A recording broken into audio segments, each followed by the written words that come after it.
As Washington takes on Idaho. It's Little League Baseball, and it's coming up next.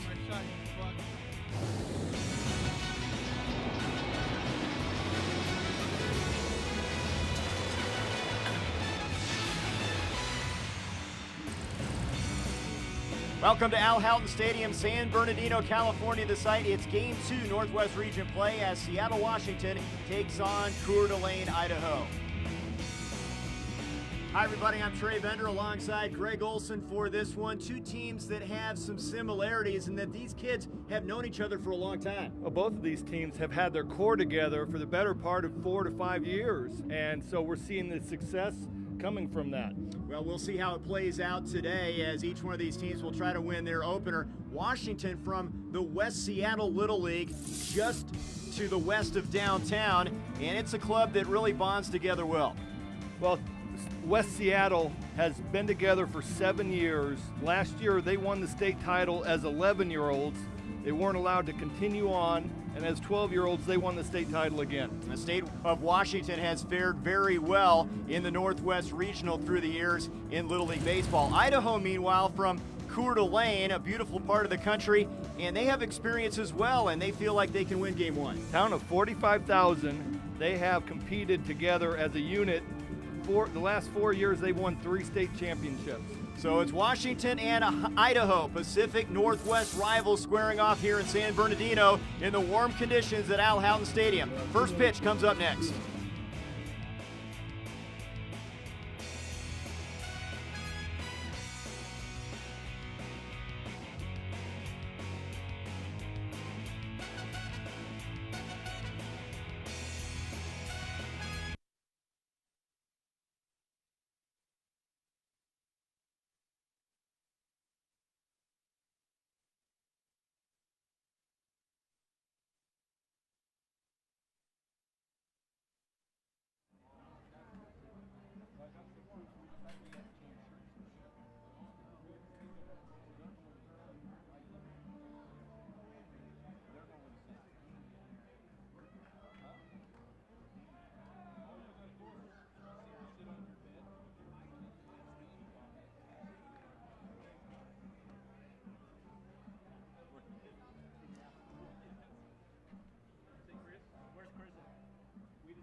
Northwest Region play, Game 2 from Al Houghton Stadium in San Bernardino. It's the West Seattle Little Leaguers from Washington against the Coeur d'Alene Little Leaguers from Idaho.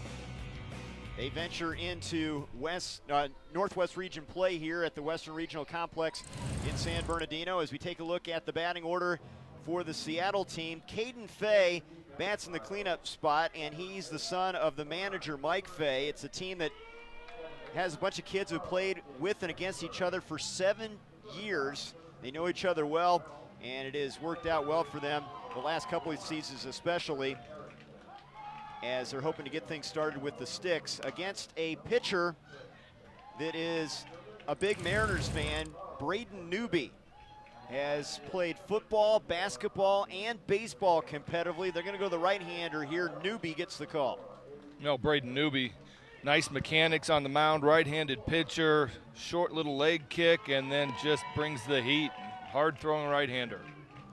Coeur d'Alene, in terms of baseball history, you got to mention Don Larson, the Yankee that threw the perfect game in the World Series, is one of the most prominent from that area. As we look at the defense around Braden Newby, it's Chris Schwartzer and DeBoer in the outfield, and Cherry playing behind the dish. He's the coach's kid. The former Marine has his son playing catcher, a very important position in this regional. As you look at that group there. Warm conditions here. We're over 100 degrees. Both these teams from the Pacific Northwest. And you hate to fall into the losers bracket. We've already seen Alaska hand Oregon a loss 2-1 in these warm conditions. It's a double elimination format as we'll crown the champion from the Northwest and West regions at the end of the week. Newby, a right-handed pitcher to the left-handed hitter Tristan Buring, and the first pitch misses for ball one. TJ. I don't get it. Tristan Buring and his TJ. It's got to be a middle name. But you know what? So far we have seen today all the starting pitchers come out with a little bit of nerves, a little edgy, and Braden Newby is doing the same thing right now. Right behind 2-0. You know, look for him to try to throw a strike and settle down, and there it is.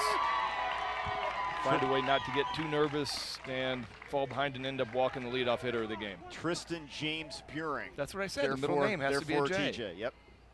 He's played He's played some outfielder. He's pitched. He's played some shortstop this year. Pulls the ball, a bouncer to the second baseman. Dannenberg in time to get the speedy Buring down the line. Well, Newby fell behind 2-0, came back, got in the count 2-1. Routine ground ball to Dannenberg, and he had to sit back and play the correct hop. If he would have attacked it, it would have been a difficult play. Made the right play, but man, Buring was flying down that line. And an advantage, of course, being a left-handed hitter, that much closer to the bag. And here's another left-handed stick, Miles Gastola, who is also the opposing pitcher. Fastball pops the glove for strike one.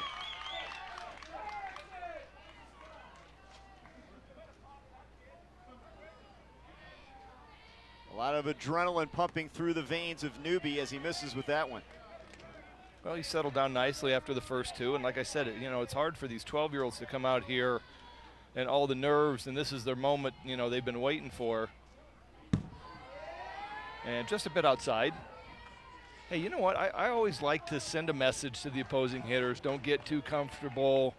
Here's a ball to the backstop, just in case you thought you were going to dig in the box. Effectively wild, if you're going to do it. Effectively wild, yeah. Doesn't hurt you there, 2-1. Well, the movie Bull Durham, you know, hey, go up there and hit the bull. That would have got the bull. Here's a 2-1.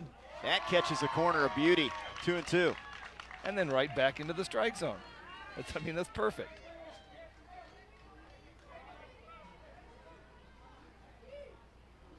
Braden Newby working from the stretch here, the 2-2. And a full count now.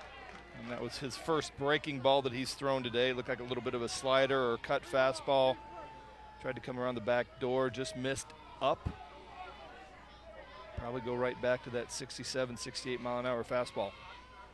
Fastball chased one high and strikes him out. 2 up and 2 down. Good pitch. He's got a nice fastball. Tried to pitch around it and find a little bit of a breaking ball when he was ahead in the count, and then went right back to the heater, up out of the zone. And Gostola could not lay off.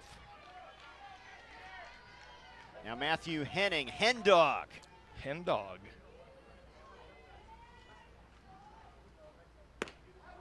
Well, good pop on that fastball. You can hear the glove soundly up here. Hendog's a big fan of the Washington Nationals. The team from the other Washington across the country. The other Washington? Now there's two. Hendog. I love these nicknames. Chase one out of the zone there. Got a piece of it, 2-1. I mean, I'm surprised you didn't say anything about Gostela's nickname, Go-Go Gadget. Yeah, that's a good one. But I'm more impressed with the fact that Hendog's favorite food is bacon-wrapped steak. Right up my alley. Double down. Double down on the meat. Fastball, did he check swing, did he go? Gary Appleberry with the call saying no down the first base line there. I think he got it right. Looked like Henning held up. Might have taken the arms, you know, the body around a little bit more, but kept the arms back. Let's see if Newby can focus on getting the ball down, just finish the pitch a little bit better. Fastball driven, base hit center field. That gets past the center fielder Schwartzer and to the fence. Henning into second with a double. Well, Newby got the ball down, and Henning was all over it. Textbook hitting, fastball middle of the plate, and that's what you do with fastballs in the middle of the plate. It got by, and the outfield was a little bit faster than Schwarzer was expecting, wasn't able to knock it down, and Henning's at second base. Now Caden Fay with an RBI opportunity. Three-sport guy, also plays basketball and soccer, and he goes after the first one and fouls it back. Big fan of Tom Cruise. He probably checked out that new Mission Impossible film, just came out. He's doing all his own stunts. It's pretty impressive. Strike on the corner, 0-2. Good pitch from Newby there. How about the catcher running out there and make sure the toss back to the pitcher was on the money? Well, I think he was running out. Henning was getting a little bit excited out at second base, getting a little bit more of a lead than Sherry wanted. He just came out to make sure that he was good. Oh, good pitch there, just off the plate, 1-2. I would be highly doubtful that Henning would try to do anything like stealing third right here and take himself out of scoring position.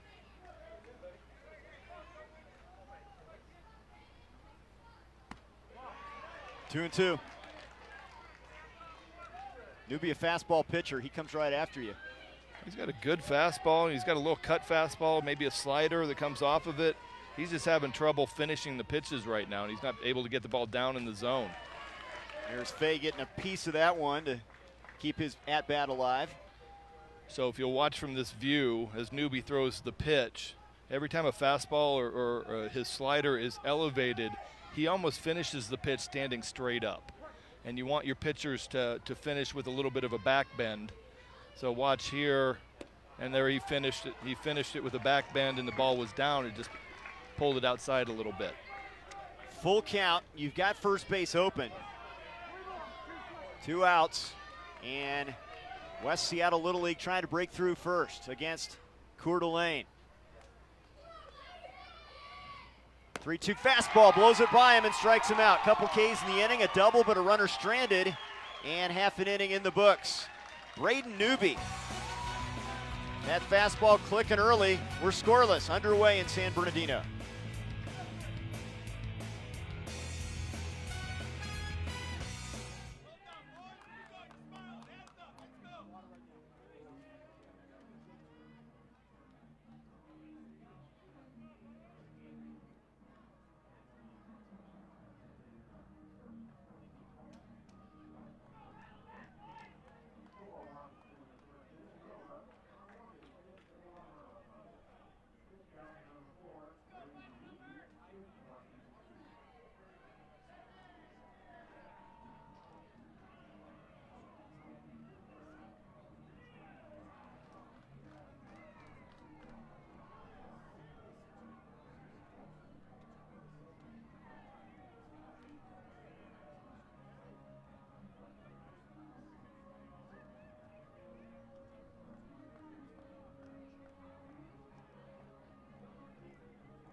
Game 2 of the Northwest Regionals underway already. Alaska, a 2-1 win over Oregon. Washington and Idaho scoreless as we go to the bottom of the first inning at Houghton Stadium.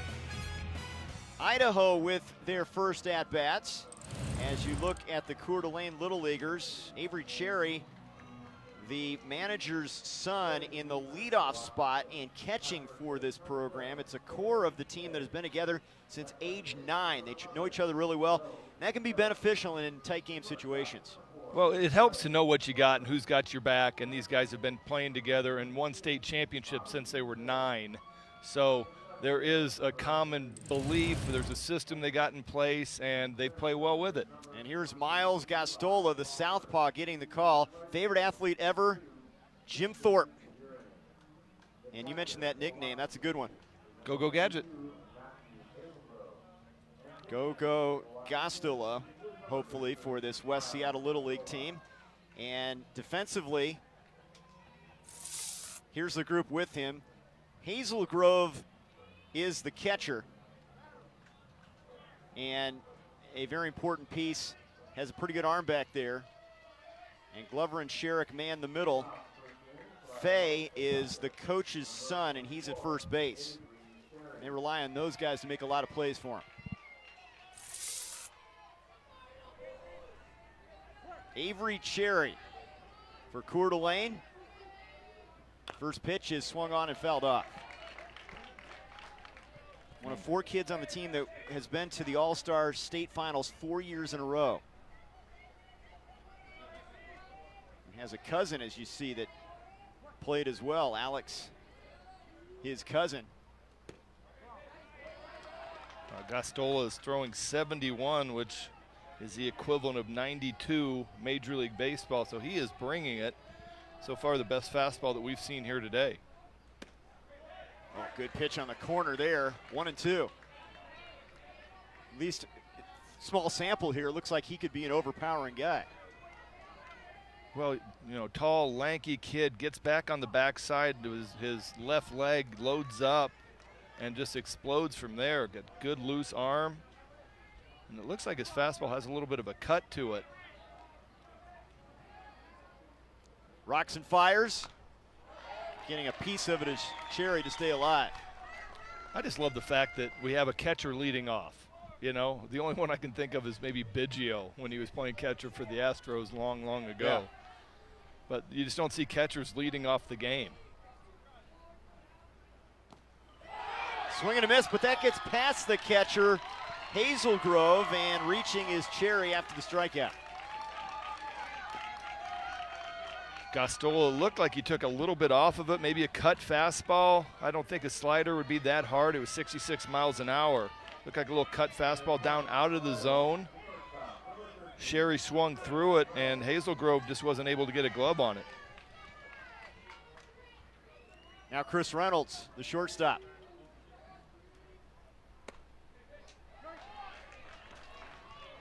And then right back at work. Very nice mechanics by Gastola. Duplicates, he's in the strike zone. They're really high on this kid. The coaching staff says best center fielder they've seen in Little League in that area. Played up as an 11-year-old for last year's majors team. Big cut. And a California transplant playing here in California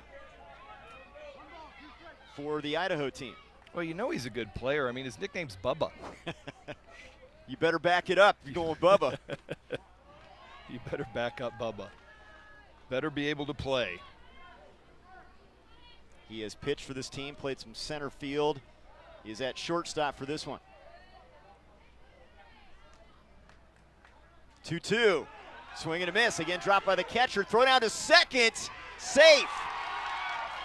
So Hazel Grove, instead of going to first to get the sure thing, tried to go down and get the lead runner and a couple runners aboard after strikeouts. No, you can't take the base because the drop ball. But, you cannot take the base if first base is covered unless there's 2 outs. So Chris Reynolds is out. Hazel Grove makes the right play, throws down to second base. Just a really good base running read by Sherry and the ball in the dirt. Couple strikeouts now, and only one out to account for that.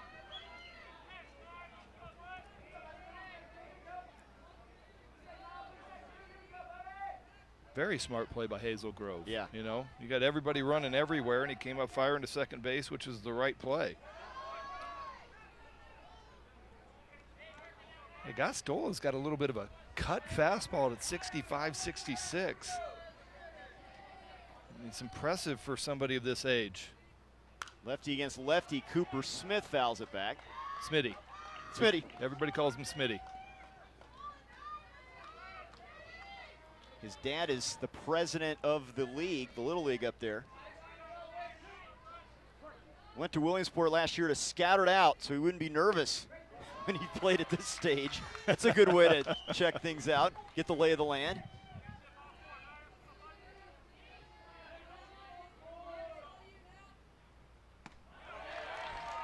And he draws the walk. Now they do have runners at first and second.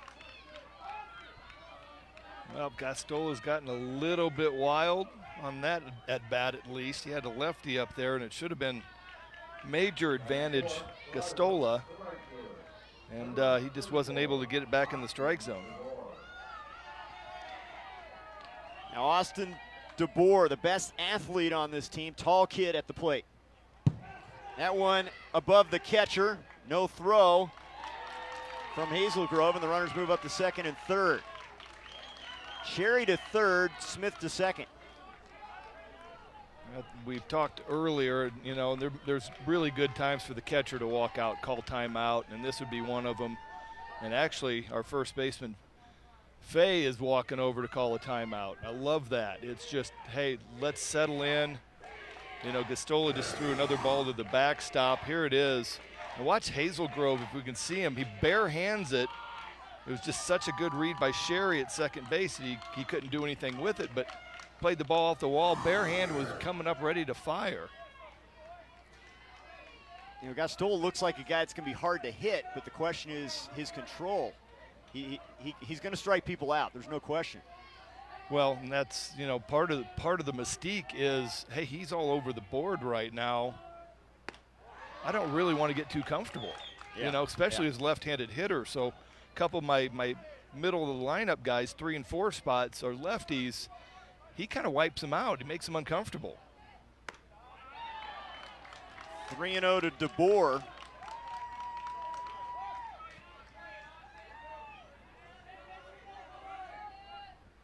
I'd love to see Coach Fay come out and just have a mound visit before this gets too far down the line. You end up getting bases loaded and ball 1, ball 2, you know, and you get your pitcher in trouble. He's already running up the pitch count. Just go settle him down. It's just a case of nerves. Battles back to make it a full count now. Because like I said, he's got really nice mechanics. He loads back on the back leg. He drives forward. He's just edgy, nervous.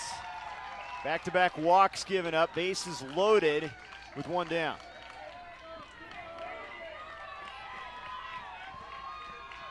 So it looks like the captain of the team, Hazel Grove, is walking halfway out to the mound.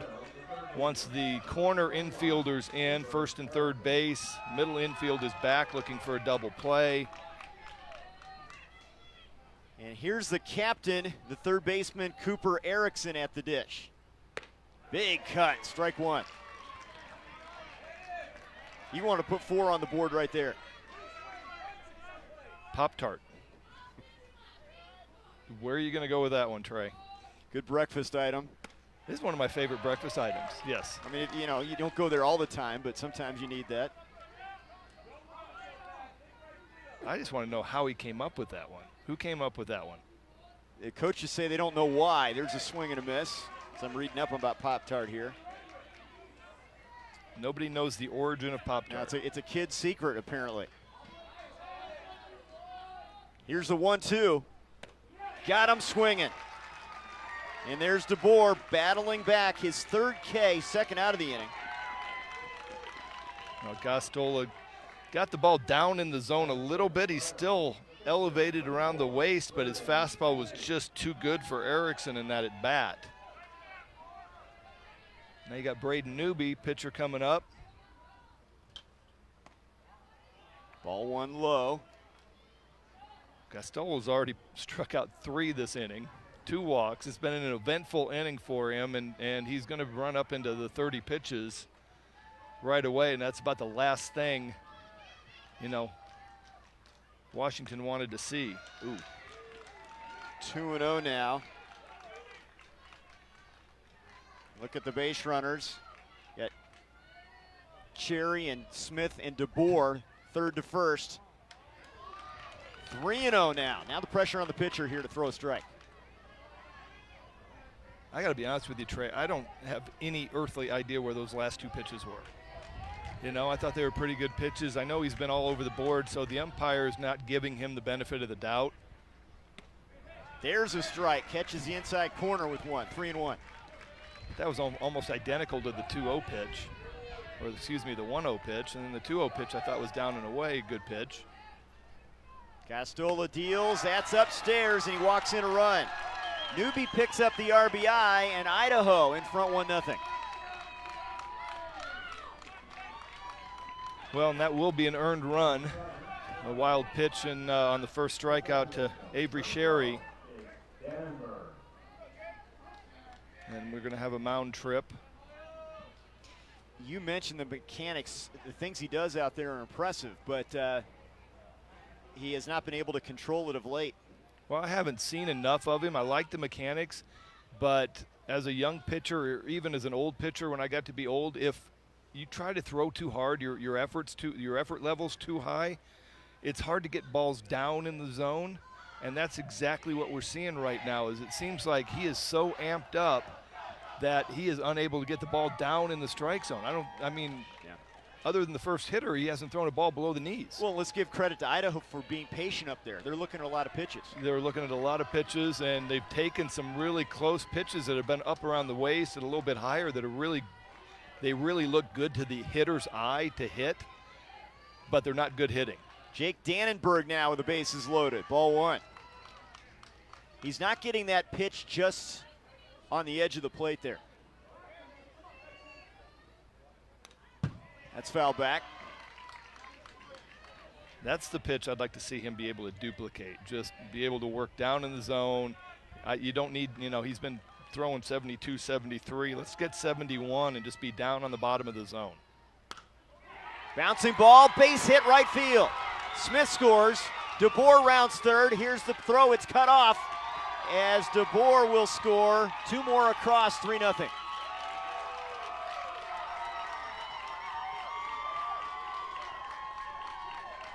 Well, he threw the fastball down in the zone. Dannenberg hits a ground ball through the 43 hole, which is between first and second. You can see right fielder Tristan Buehring just unsure where to come up to. Gastola never really left the mound area, so Buehring fired it into Gastola. I thought he might have had a chance at the second base runner at home plate. Now Carl Schwarzer with runners on the corners. Big 2-out single from Jake Dannenberg.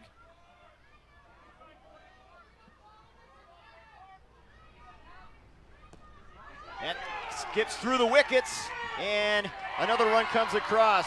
Sliding safely at home plate is Newby. 4-0. No fastball down under Hazel Grove's legs. It's a good fastball, not a bad pitch, and I'm sure he would probably be the first one to tell you he should have blocked it. And an unfortunate time to do it with a runner on third base. Now Dannenberg's at second with 2 away, and Schwarzer can drive him in. Strike called. 4 runs and just 1 hit in the inning. Chopper up the middle. Second baseman Sherrick off his back foot, not in time, and everybody's safe. Runners on the corners. Well, we're out here. It's 101 degrees. That home plate area has been baked over the last month and 2 months. And any sort of ground ball that hits that front area right in front of home plate, you see it, that hit home plate. So it's a high chopper. Nice play by Sherrick out at second base just to secure the ball and keep it in the infield, and he had no chance for the speedy Schwarzer. Here's the 9th hitter in this inning, Nolan Christ, strike 1.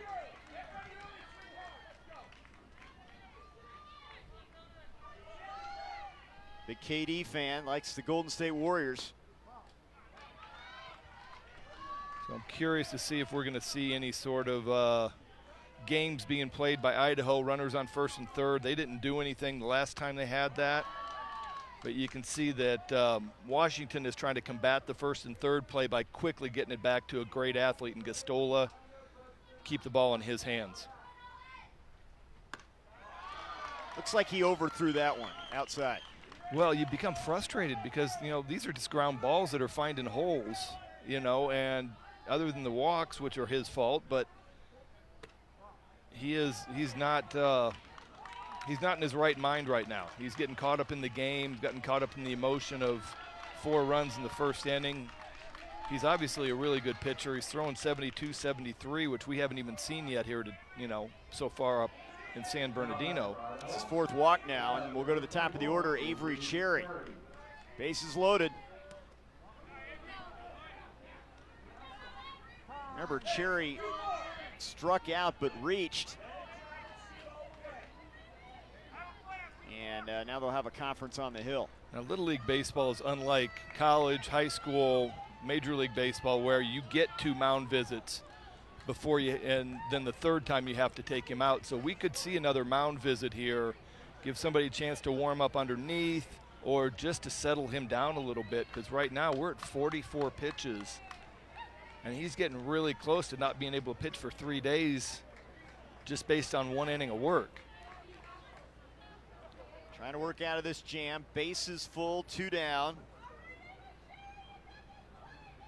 Now an equipment issue here for Hazelgrove, the catcher, trying to get that mask fixed, and he'll have to head over to the dugout. Well, if if you do this in the major leagues and you have an equipment thing while you're trying to get somebody warmed up, it doesn't look real good. But we're going to assume that that's an actual equipment issue and we're not stalling for time. Here's the pitching eligibility you talked about, already at 44. You need 2 days rest right now. Well, the issue is that you're not thinking about this. This is your stud pitcher. You're not even thinking about getting somebody warmed up, so you're probably going to burn him for 3 days. Hope he settles in, gets out of this, gives you a clean 2nd inning, and then you deal with what you got from there. The gamble here, they're able to push 2 or 3 more runs across. You're really in dire straits. Here's the 1-2. That's a liner, and that's past the glove of the first baseman. Dannenberg scores. Schwarzer scores. 2 more across, 6-0. Well, first baseman Caden Fay is claiming that it hit the runner. And first base umpire Gary Appleby says no. I don't know if we're going to have enough, but he comes up right away pointing towards the runner, and that ball slowed down a lot. It was well hit, good enough to get by the first baseman.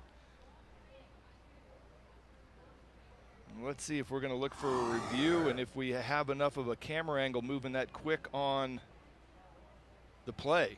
But if it does hit the runner, he's automatically out, innings over, no run score. As of now, it stands as a 2-run single from Avery Cherry. Here it is, hitting behind the runner, and we'll show you again what can be reviewed here by the umpires, volunteer umpires here in San Bernardino. Well, includes force outs, tags on base paths, missed bases, hit batters. It's going to stand as a 2-run single. Well, he can still review it and ask for a review. We have additional plays, which I'm sure this would cover. So, yeah, I think we're going to look at it again. Just the way that first baseman Caden Fay came up pointing right at the runner, and the way the ball died out in right field, that ball was well struck, and it just didn't go anywhere after that. You got to wonder, these kids aren't trained to be deceitful. And you got to sell it, though. If you but my first thought is if it hits the runner and I can't get to it, I'm going, hey, that hit the runner. Yeah. It's not my initial thought to go, oh, that was close. You know what, I'm going to point at him. Here we go. Here's a look.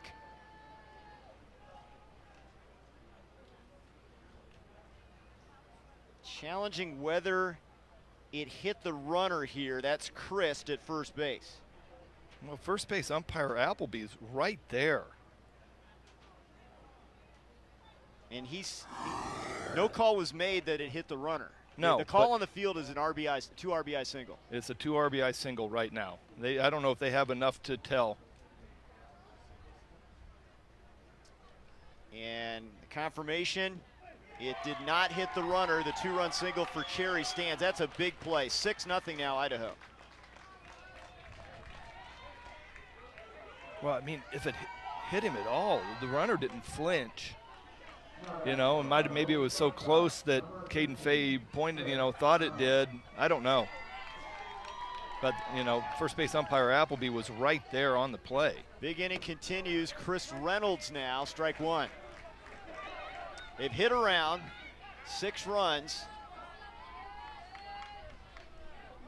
on 2 hits in this inning.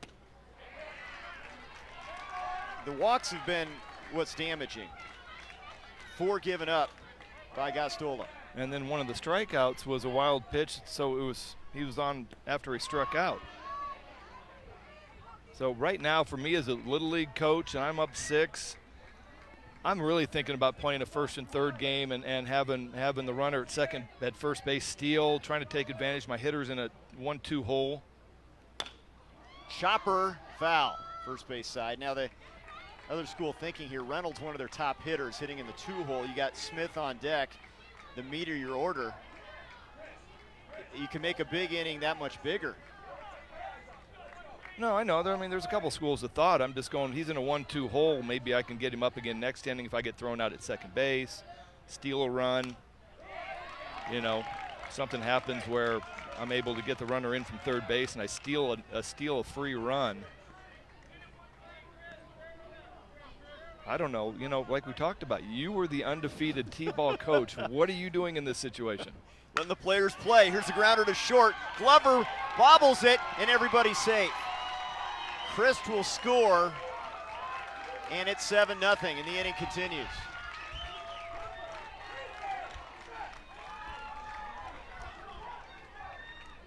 Well, right. Ground ball to shortstop, pretty routine. I think he's thinking about that he's going to second base, comes up on it a little bit, and the ball came up on him a little bit, and he just wasn't able to get a good glove on it. So what we talked about, 50 pitches is the limit between coming back after 2 or 3 days. And Gastola started the last hitter, Chris Reynolds, at 48 pitches. So the pitch count will go back to where it started prior to the last hitter, so at 48 pitches. So he will be able to come back, is that going to be Wednesday? 3 days? Yep. So you're looking at a 7-0 hole. Gastola struggled. You're just trying to get out of this inning right now, keep him alive so he can come back on Wednesday. So a pitching change here in San Bernardino. Already 7 on the board for Idaho. And we'll take a pitching change break right here at Al Houghton Stadium. Coeur d'Alene leading West Seattle 7-0. We're back with more here in the first.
Focused on fun, fitness, and fundamentals, the Little League journey starts with T-ball. Visit littleLeague.org/T-ball for our free 10-week practice plan to keep the youngest Little Leaguers moving, having fun, and learning the games of baseball and softball.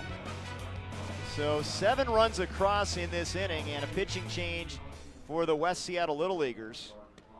That's it for Miles Gastola.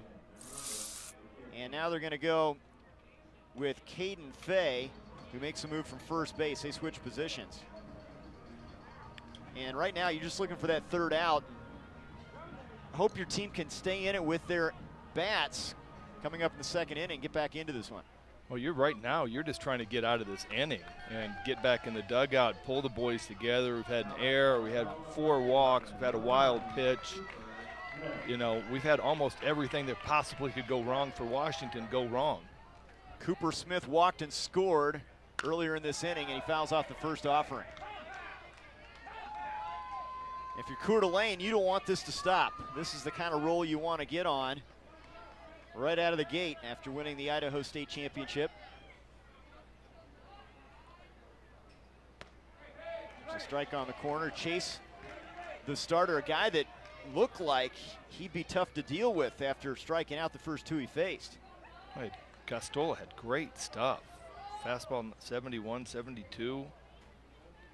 That's bounced up there, and the runners are going to move up to second and third. Reynolds and Cherry now in scoring position.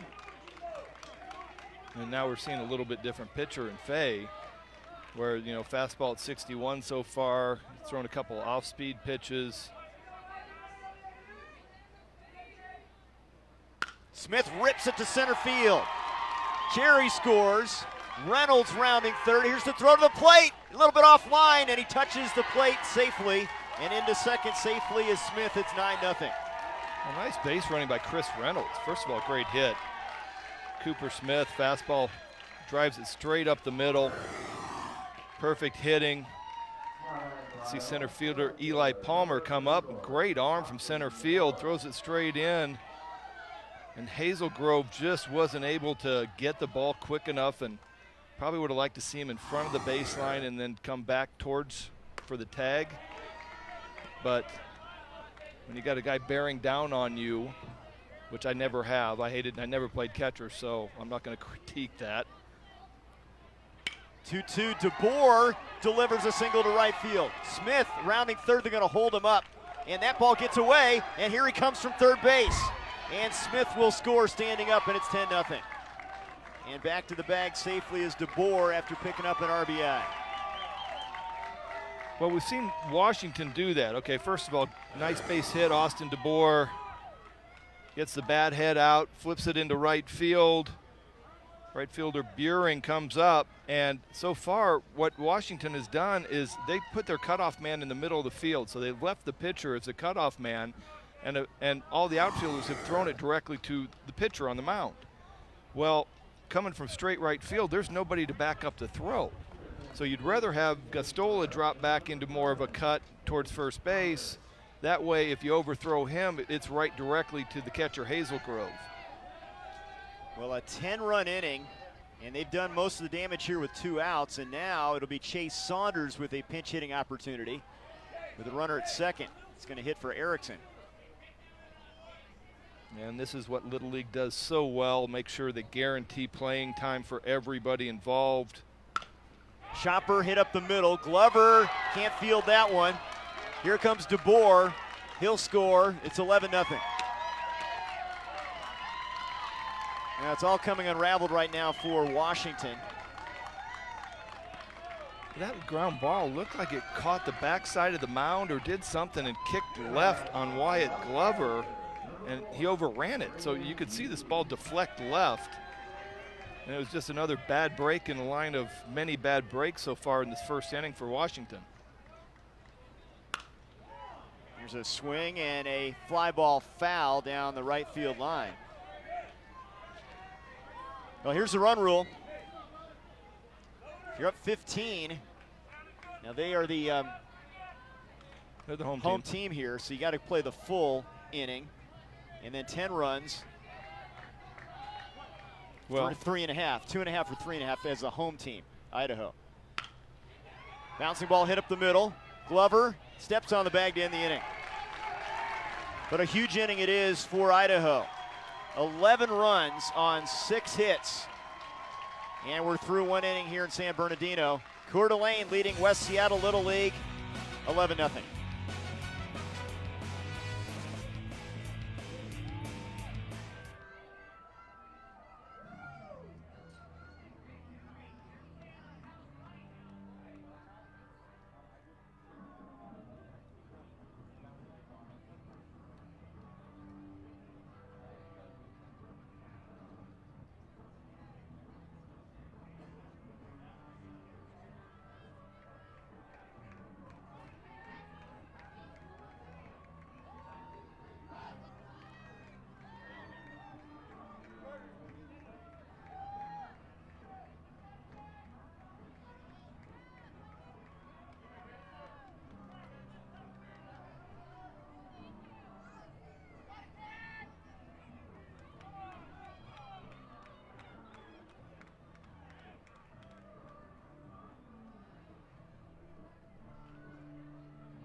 11-run first for Idaho, leading Washington 11-0. Game 2, Northwest Region play here at Al Houghton Stadium.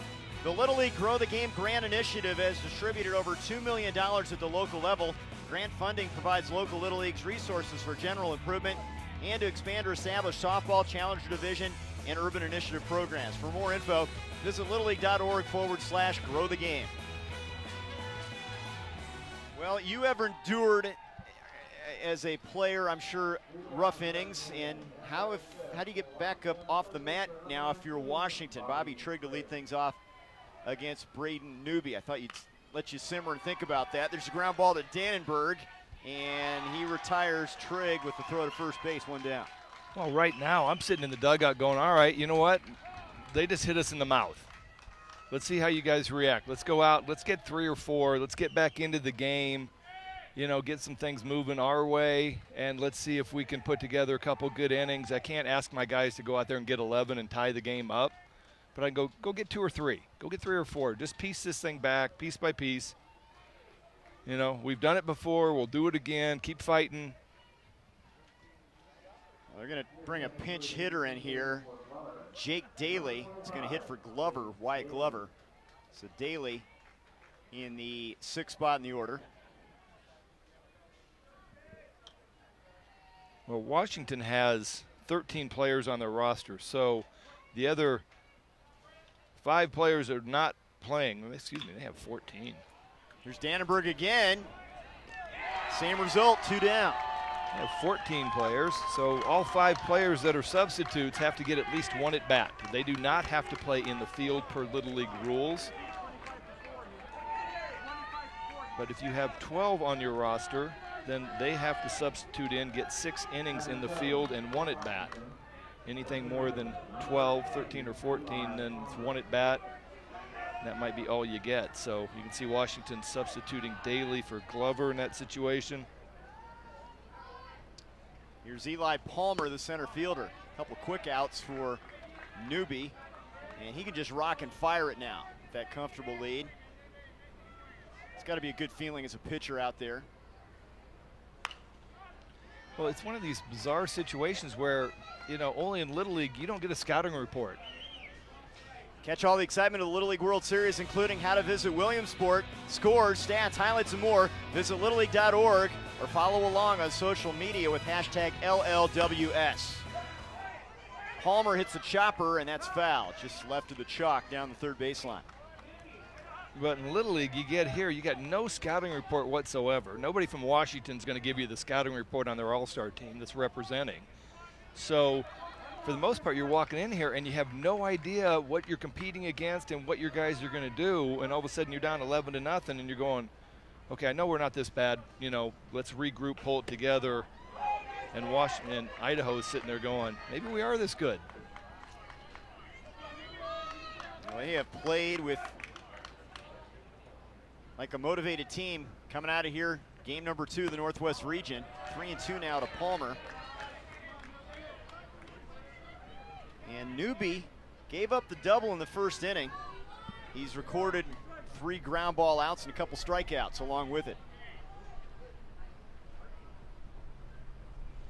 3-2 swung on, and that's driven in the gap in right center field. That'll drop. Cut off by DeBoer, and a 2-out single for Palmer. Well, that was a good at-bat by Eli Palmer. Fouled off a couple good pitches. Looked like he was very comfortable up at the plate. Hits a ball pretty decently out into right center. Gets his first hit of the tournament in San Bernardino.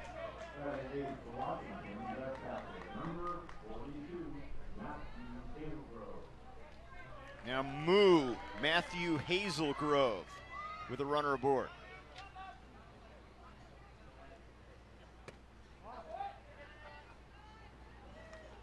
A fastball away. Right now, Braden Newby is just trying to stay out there and pump strikes, make these guys hit their way on, and see how quick he can get his team in the dugout to hit some more. That's fouled off, 1-1. Hazelgrove, 12 years old. He likes Washington Huskies football and the Mariners. He lists 2 favorite baseball players, Ken Griffey Jr. and Derek Jeter. Not bad. You like those 2? Yeah, I like those 2. pretty good guys on and off the field. No, really good guys. Check swing, it's 1-2 now. But Ken Griffey Jr. would have check swung on that too. He really liked that fastball up out of the zone, couldn't lay off of it.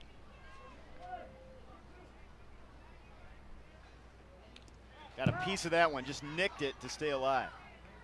Well, great job by Moo to stay alive on that, kind of an emergency hack. That ball was probably 5 or 6 inches off the plate and looked to be cutting away from him.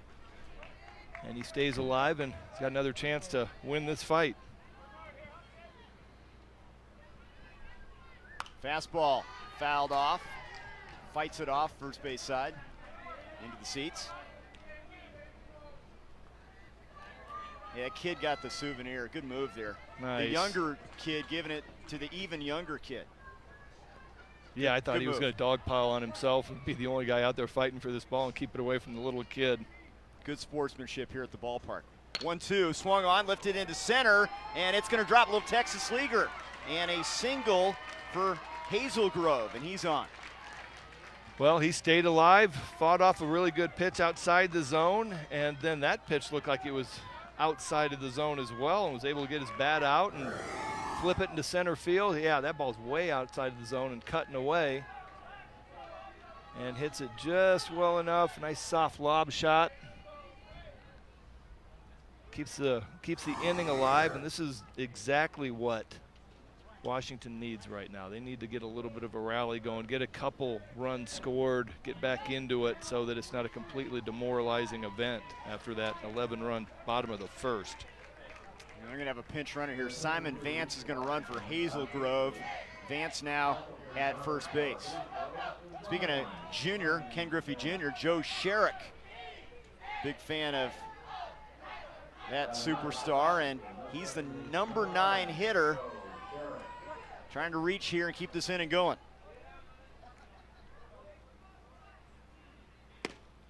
Fastball for strike one. Sometimes you get that bottom of the order cooking and it can carry over to the top half. They need something like that to happen. Get back into this one. Yeah, Joe Sherrick obviously taking on that first pitch all the way. Wanted to see what was coming. Takes there, that's a strike call. 0-2. Yeah, he didn't like that. You could see a little knee bend and look down to the first base coach. Now he's got to choke up a little bit and start fighting for this at bat. Fastball, late swing, defensive swing there, fouls it off.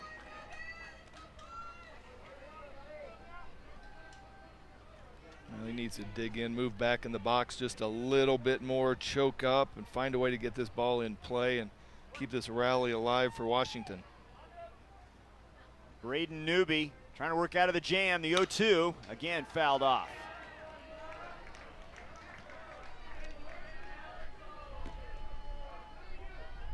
Okay, you've seen that pitch fouled off same spot each time. You go back to it or try something different? I'm going to try to go higher up in the zone. I'm sure not going to throw anything off speed. Give his bat a chance to catch up. Goes way outside with that one. Off the glove of the catcher, and the runners move up. Palmer and Vance, third into second. All right, you can see first baseman just walked to the mound right behind the plate, Cooper Smith. That's perfect scenario. The first baseman has nothing to do in that play, and he was backing up the wild pitch in case there was a throw from the catcher to the pitcher. He's the only guy back there to back it up. 1-2, strike three called. He gets Sherrick looking and ends the inning. Second strikeout for Newby. Couple singles, but a couple runners stranded. Still 11-0 Idaho as we move to the bottom of the second.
An 11-run first, and Idaho in control, leading Washington 11-0, bottom of the second inning in San Bernardino in this Northwest Region matchup. Catch all the excitement of the Little League World Series, including how to visit Williamsport, scores, stats, highlights, and more. Visit littleleague.org or follow along on social media with hashtag LLWS. We're going to find out who represents the Northwest region or who represents the West region out of the Western Regional Complex here in San Bernardino. We're going to see Northern California and Southern California following this one at the ballpark. Expect to see a big crowd for that matchup in West region play. Jake Dannenberg scheduled to lead things off here against Fahey, swinging a bouncer up the middle. Glover to his left, can't field it, and reaching safely is the base runner, Jake Dannenberg. Dannenberg's now 2 for 2, a couple singles. Well, first pitch fastball, hits a ground ball up the middle. One of those perfect seeing eye ground balls. You know, Wyatt Glover he got to it. It was just he had to go down on both knees to get down to it and was going to try to make a throw, just wasn't able to secure the ball.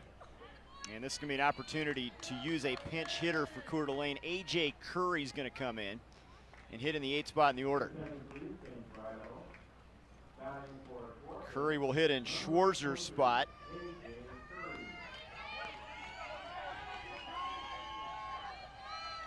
Well, as we talked about, they have 13 players, so everybody has to see one pinch hit. And regardless of when the game ends, everybody has had to play. So we might see Idaho pouring out their substitutes to try to get them in. Well, here's something kind of interesting. We talked about how Idaho has swung the bats and they've gotten the good pitching from Newby. This guy's their closer, Curry. They talk about his curveball as being the best thing he's got, and they won't need to see him today, but maybe a guy that is a factor in a late game scenario in one of the close games. There's a bouncer hit to second. Sherrick can't flip it. Stepping on the bag for the out, though, is Glover, and they get the lead runner. I think Washington is still just in shock. That was just a routine ground ball to second base, and Sherrick fields it perfectly and goes to do I call it the option pitch to second base, and the ball just flops on the ground. And, you know, nice job by Wyatt Glover to keep the foot on the bag and stretch out and grab it. Now Cade Simons will pinch hit in the 9th spot in the order. Caden Simons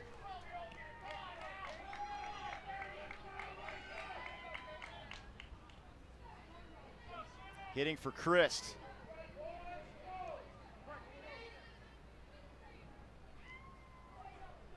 Fay deals the first one, a fastball low, breaking for second, the runner. The throw is on the money, got him. Good throw from Hazelgrove. Hazelgrove, nice job, great job of blocking the pitch in the dirt. Keeps it in front, knocks it completely down, comes up, bare hands it, and throws out Dannenberg at second base. 2 down. Perfect, bare hand, and throws a strike, gets it out as quick as he can. Bang, bang play. I didn't think it was a bad read by Dannenberg either. You see a ball in the dirt and bounces off the catcher. You know, you try to teach these kids to take off running, be aggressive. If they get thrown out, all right. Just be aggressive. Simons goes opposite field down the right field line with that one. And he has a single here with 2 down.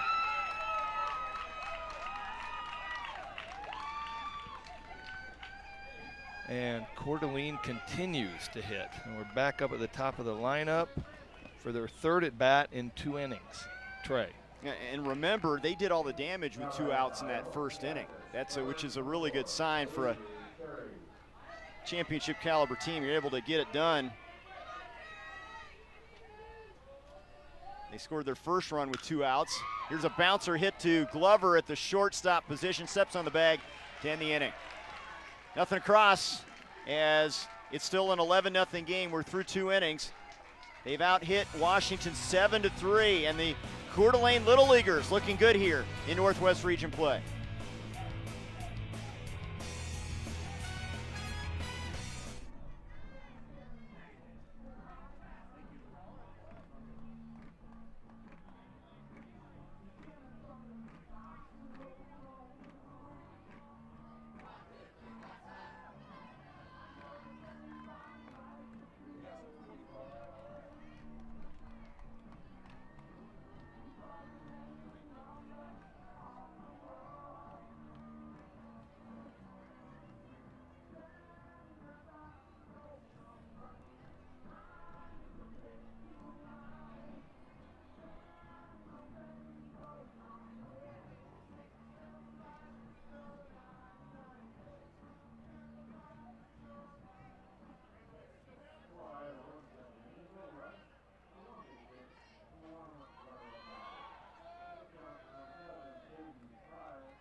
We move to the third inning, Northwest Region, game number 2, and Idaho leads Washington 11-0. Looking for training and information for coaches, umpires, league volunteers, and parents? Get free backyard tips, practice plans, drills, videos, and more. Visit littleleagueuniversity.org today. Greg Olson's on that website all the time, checking out the latest in terms of backyard tips about baseball. Yeah, you know what? You can't have enough drills, and this is being serious to all the coaches out there, future coaches. You know, we're losing kids in the baseball world to soccer, to football, to basketball, things that are always keeping these kids active, because we as coaches take them out there and there's 12 kids and one coach, and all we're doing is throwing bat in practice and everybody else is standing around for 3 hours. We need more Mike Trouts, less Ronaldos is what you're saying. Yes, there's a exactly. Bouncing ball to the second baseman, and Dannenberg's been busy, and he retires the first hitter here, Buring, and that's out number 1. Dannenberg's already have 4 assists at second base, which is exactly what Idaho wants, because it's about the easiest play that you can have on the field, unless it's the pitcher, is just ground ball to the second baseman. Here's Miles Gastola. He struck out his first time up.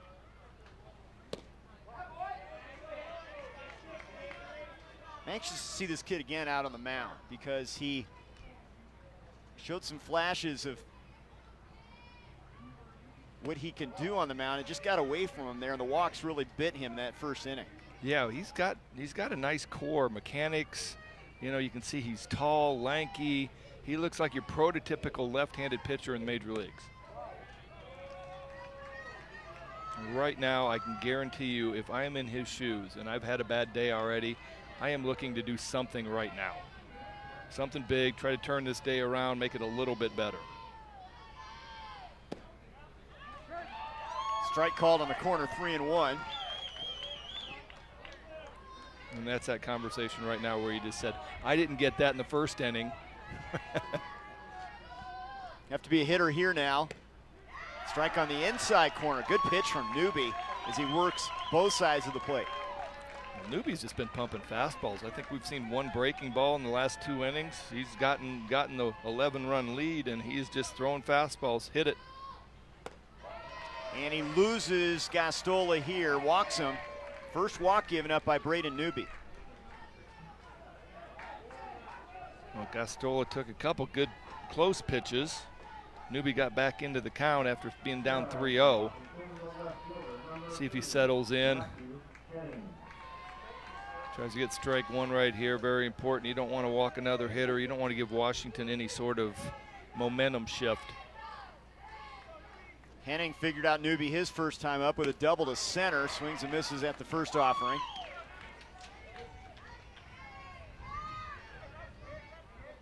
Well, first pitch, cut fastball or slider, something off speed. Henning wasn't ready for it. Good job by Cherry, the catcher, to stay in front of the baseball. We saw another one. Let's see if we see a third slider. Henning didn't look very good on the first one. Probably throw it again and come back to the fastball, but I'd probably be wrong here. 2-1. Henning's big moment in sports, hit a walk-off home run to get the team to the championship of district play. You're just looking for a run here to get something positive to build off of from an offensive standpoint.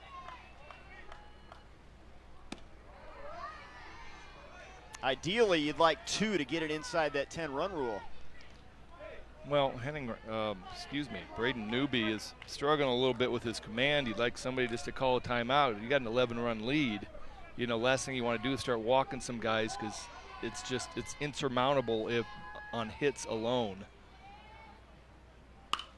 That's driven to right field, well hit. DeBoer backing up near the line, and he makes the diving catch. Retreating is Gastola, and he really had to battle for that one. It's a little bit shaded over there near the line, 2 down. Well, we got a nice wind blowing from right to left. And there's a throw into center field as the ball gets away, and now taking third base is Gastola. Here's the catch again. Nice job finding the ball, staying with it. Looks like he was fighting the wind a little bit. I'm not quite sure what happened on the last throw that ended up out in center field, but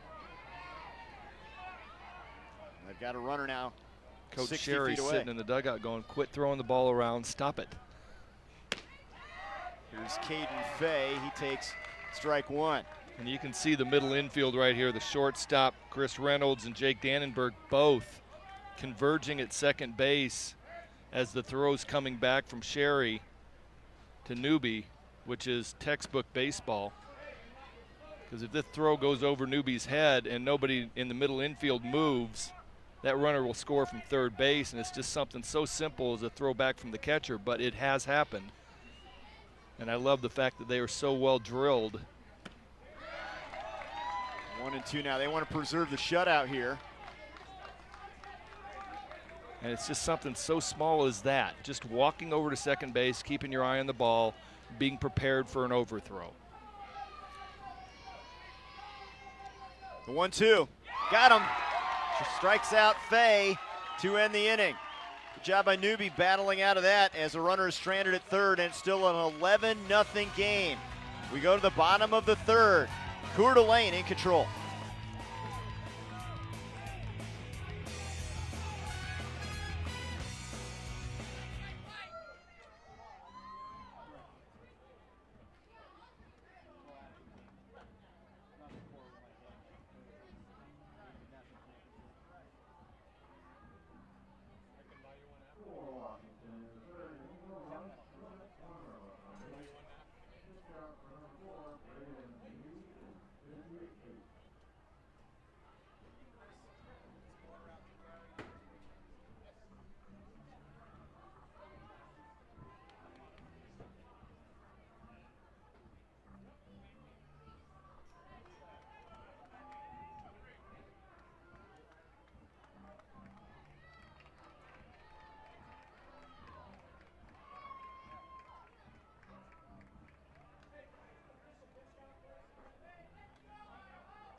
Idaho leads Washington 11-0. The Coeur d'Alene Little Leaguers, a group of kids, have been together since age 9, looking good here against the West Seattle Little Leaguers.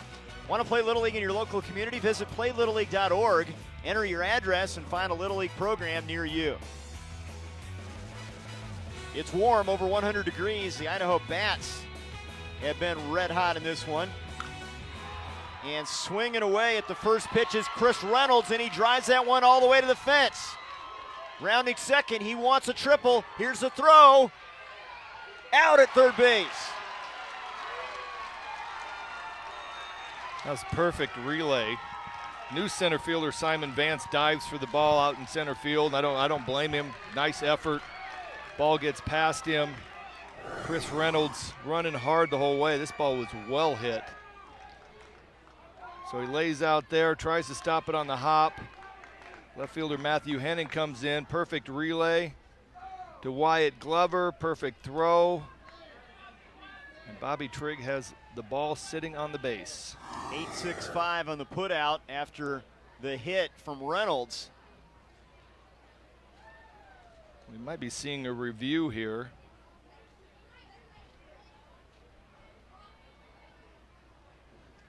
I still don't understand the pre-meeting before we go review it. Just to confirm what they're looking at. Well, confirm that they can review it possibly. But I love the discussion. Make sure we get this right. You know, for me, it looked like Chris Reynolds slid by the bag and was trying to catch it with his hand. so he didn't have anything else on it. Looking at the tag here is what we're looking at on the video replay. And this would fall under the tags on base paths, hit batters, and additional plays covers anything else. And baseball has such a wide range of plays that they want to leave it available to be reviewed. And this would be a tag on the base paths. Now we can get back to, Chris Reynolds being ultra aggressive. They're up 11-0. He's looking for a triple, hit the ball hard, runs well. You just don't want to make the first or third out at third base. You can see he's trying to get down and slide by the base and avoid the tag. But I don't think this one is going to get overturned, Trey. But you're 0 for 1 today on the reviews, so you want to try to call another one and get one I'll right? tell you what, I like this call here. Trigg showing the umpire the baseball. That's a good move there. That is a good move. I've got it in my glove, and they confirm it.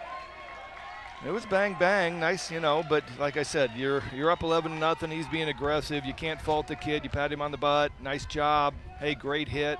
I know he's upset for getting called out. He thought he was safe.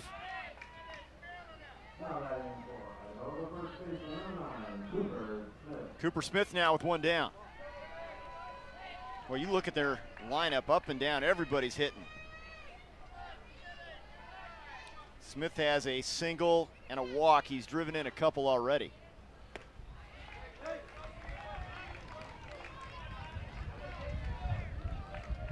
had a single and a walk in the first inning.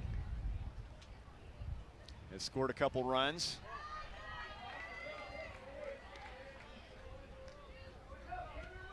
Right now, Caden Faye's trying to get him back in the dugout, give him a chance to get some runs up on the board.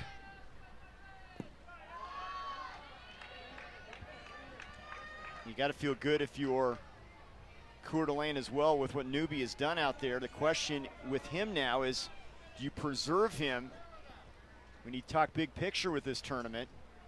Go to somebody else.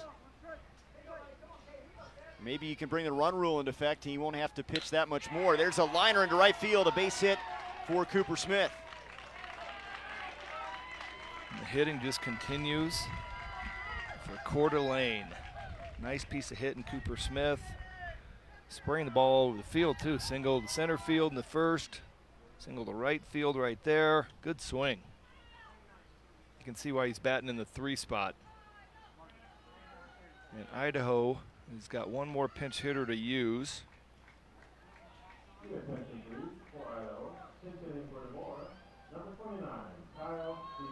Kyle Seaman's going to hit here for DeBoer. Seaman batting in the 4 spot in the order with 1 out and 1 on.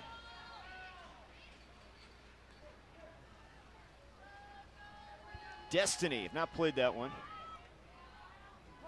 Oh, you haven't played that one? That's a good one. Seriously, I have no idea. I've not played Destiny. I'm sure we'll find out about it, yeah. The Pac-Man Asteroids era, I think. Here's the 0-1. That was always a Galaga guy.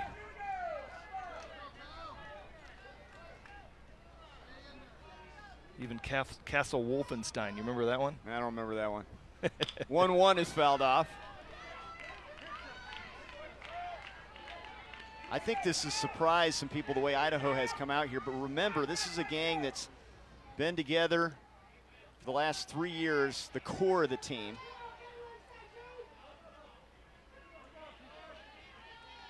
Well, and they got just what they needed the first inning, got some hits, everybody started getting into the flow of the game. And then you got your ace on the mound, Newby, throwing strikes, and he gets a comfortable 11-0 lead. And Washington just hasn't been able to, get anything to go their way. Sean Cherry, their manager, former Marine. They've really schooled this team well, the fundamentals. Actually has 2 sons. The oldest, 10 years older, involved in Little League as well. So it's his second experience as a coach at the Little League level with his kids. That's kind of a cool thing. Late swing fouled off. Seaman's doing a nice job of staying alive. Just fought off a really good breaking ball right there. Hit a couple fastballs down the right field line. Just fought off a good breaking ball. Staying alive. He's fighting for his at-bat. It's fouled off. Stays in the park there. And it's like Hazel Grove had a tough time locating that ball that time. Well, it's tough. You just see the ball go up in the air as a catcher, and you have no idea, so you flip off your mask, and you're kind of hoping for somebody to be screaming, screaming where the ball is. And that ball wasn't hit high enough for him to figure out where it was and get to it. 8th pitch of the at-bat here, and that's upstairs. Well, Caden Fahey's now coming up on 31 pitches. He's had a little bit of a long inning. Started out the inning with 11. Full count to Seaman. Well, you have the middle part of the order. They have just had the 11-run inning, and here's a look at the pitches so far for Fay. That's driven to center and past the center fielder Vance, and it's going to roll a while. Smith is going to hold up at third. And Smith had to freeze on the line drive. We have a new center fielder, Simon Vance, makes a great effort at it, just unable to secure the ball. Great at bat by Seaman, hits a line drive there. Really tough play for Simon Vance. And I love the backup from Matthew Henning coming all the way from left field to pick up the ball out in dead center field and get it in quick enough to keep Cooper Smith the third base. Now Chase Saunders is going to hit for Idaho.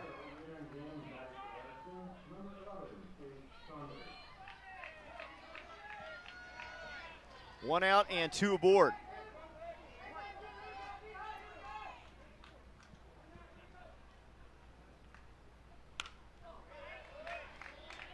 Well, it sure seems like every swing that Idaho is making is a pretty good pass at the ball.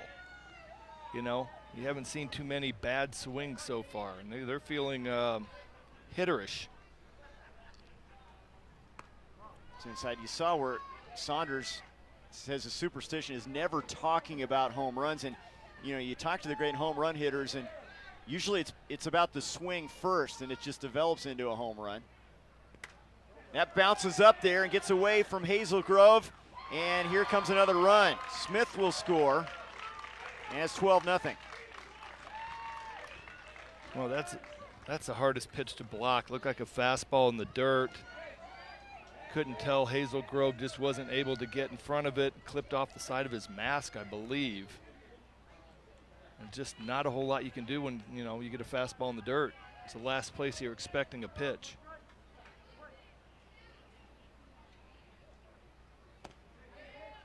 Strike on the outside edge, 2-2 to Saunders. Well, have you ever thought Saunders' superstition about not talking about home runs means he's a pitcher? I mean, I never want to talk about my home runs. That's one way to look at it. There's a swing and a miss. I never want to talk about home runs. I'll do it here, because I'm excited for the kids, but I never want to talk about all the home runs. Pitchers don't even want to talk about home runs when their own guys hit them. Nice fastball down out of the zone. Looked like it had a little bit of sink action to it. Saunders just couldn't get down low enough on it. I think we're going to have a pitching move. Possibly. Fahey's at 38 pitches, which means he's probably going to miss at least one day. He started the at-bat before 35, which is the cutoff. So he will miss one game from pitching, and he'll be back and eligible in 2 games. They've used Gostula and Fay, and there's a look at the strikes and balls so far. Wait. So he started the at-bat. So the pitch count resets to where the last at-bat started, which it started at about 35, I believe, 34. And so he will only miss one day. He's underneath the 2-day deadline of 36 pitches, which, you know what, this is a smart move. keep him alive, keep him ready for the next game. You know, you don't want to burn too many pitchers. This is going to be a tough battle to overcome right now. So the Seattle Little Leaguers are going to go to their third pitcher, Gastola, Fay, and now they bring in a right-hander here with 2 outs and a runner at third in the bottom of the third inning. I think it's Tristan Buring coming in from right field. Might just have a straight-up swap with Caden Fay.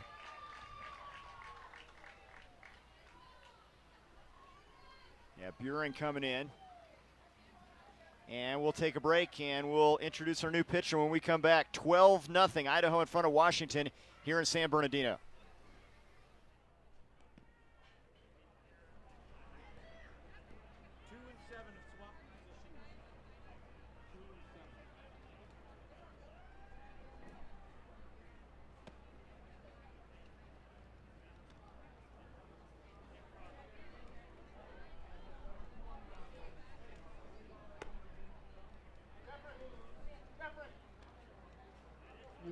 Please, defense and changes for Washington.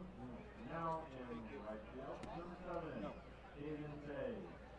Fay leaves the mound, having thrown 38 pitches. Now pitching for Washington, number 2, Tristan Buring.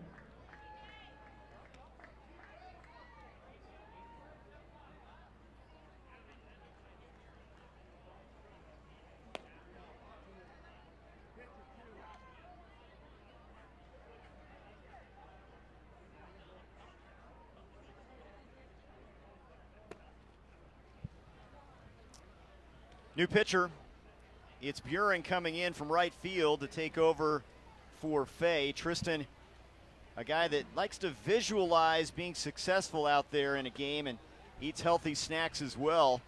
And he had a home run during districts that was big for them, but he's counted on to get them out of this jam, already down 12-0. Well, 2 outs, you would like to see him keep the base runner at third base, get this out, get him in.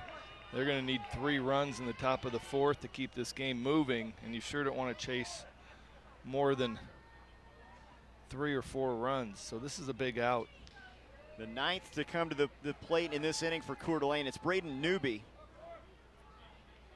Fay is now out in right field defensively.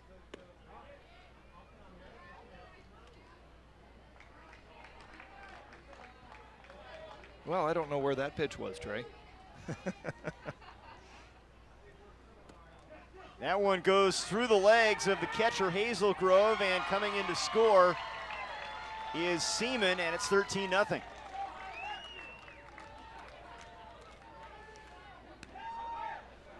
Well, Hazelgrove's been back there. He's seen a lot of pitches. It's 100+ degrees here in San Bernardino. I'm sure he is worn out.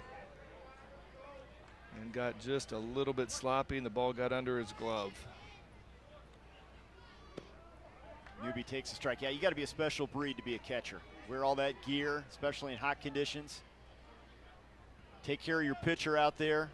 Make sure the infield's set up right. A lot of responsibilities. 2-2 now. You get foul balls off the mask, off your arms. You're walking home bruised. You're trying to be a salesman to the umpire back behind you? Yeah, you're holding frames for a while, making sure the umpire saw it right. Off speed, ground ball, hard hit. Trigg gloves it and throws out Newby to end the inning. 9 come to the plate, and Idaho adds to their advantage. We're through 3. Idaho leading Washington 13-0 here at Al Houghton Stadium. Northwest Region play.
Well, the story in Game 2 Northwest Region, a big first inning from the Idaho Bats.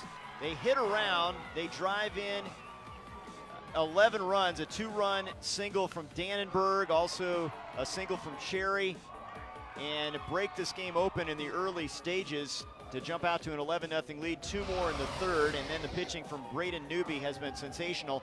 Idaho leading 13-0 as we go to the 4th inning, and they're trying to bring the 10-run rule into play here. Being the home team in the top half of the 4th, they have a chance to close out Washington and win game number 1. And they really set the tone after a couple strikeouts working against Miles Gastola. They drew some walks and got some hits after that. Our first game of the Northwest Region was a different story, more of a pitcher's duel, a 2-1 win for Alaska, and it was an enjoyable game from a pitching perspective. Well, here you see a bad hop over the first baseman to score the only run up until the 5th inning. Then Thomas Baxter with a 2-run single, and that was all it took. He finished the game on the mound for the last 3 innings. And Alaska advances into the winner's bracket. That was excellent starting pitching from Caleb Campbell and Zane Garvey. And different story in this one. It's been the Idaho Bats, and then Braden Newby has been sensational, striking out 3 and only walking 1 thus far through 3 frames. And they'll try to close things out here and get this victory against Washington. They talk about chemistry a lot, and when kids have been playing together for 3 years at different levels of baseball at a young age, those kind of little things I think add up. And the coaching staff, I think both of these teams coming in, we knew they had experience, but Idaho seems to really have a tight-knit group. Well, it's one thing to play together, it's another thing to play together and win. And both of these teams have played together for a long period of time, and they both had a lot of success. Idaho's won 3 state championships in each of their age groups, I think when they were 9, when they were 10, and then when they're now obviously 12. And then Washington, same thing. They won the state championship as 11-year-olds, and now they're playing together as 12. So it's one thing to play together for a long period of time. It's another thing to be successful doing it. And then you start buying into the system, and you start buying into your other players, believing that they can get the job done, and it only just continues to lift each other up. Braden Newby's trying to close this thing out and bring this run rule into effect. A 13-0 lead. They are the home team, and with a lead of 10 runs or more after 3.5 is what they're shooting for here, and trying to end this one and preserve their staff. It's important if you can get a run rule win, not have to go deep into your staff and not have Newby throw a lot of pitches out there. Well, Newby's at 58 pitches, and I believe that the pitch count will get up to 66, and he will not be eligible to pitch for 4 days. The end pitching, the most you can pitch in Little League is 85 pitches. Before that, 66, and he won't be able to pitch for 4 days. So I'm going to be curious if Coach Sherry is going to give him an out, 2 outs, however many he can do to keep him under 66 pitches. Here's a look at the totals. And on the other side of it, Coach Fay has probably got his Washington guys at least taking 1 strike. You know, you need 4 runs right now to keep playing. This is Blake Taft in a pinch hitter's role now for Washington, leading off the top half of the 4th.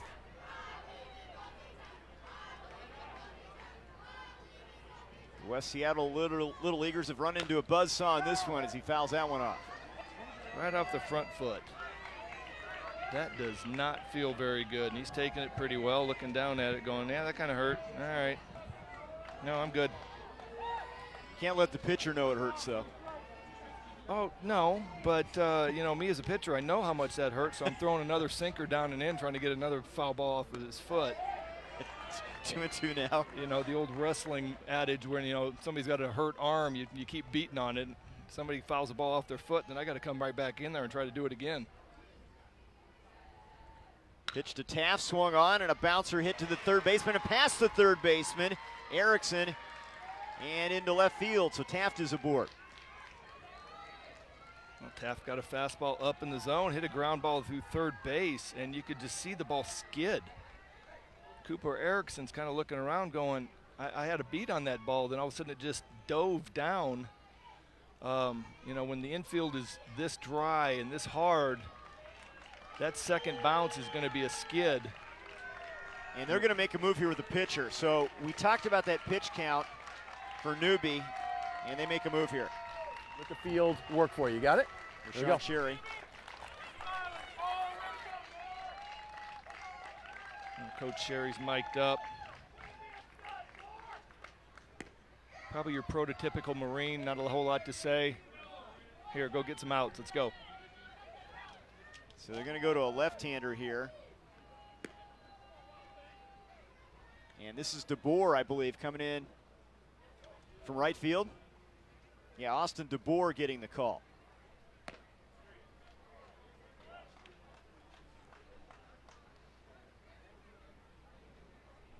Can't tell where Braden Newby's going to end up. He moved over somewhere in the infield.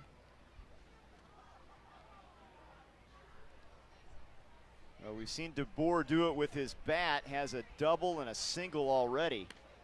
And now we'll get to see the southpaw on the mound here. Trying to bring the run rule into effect and get his team a victory here in 3.5 frames.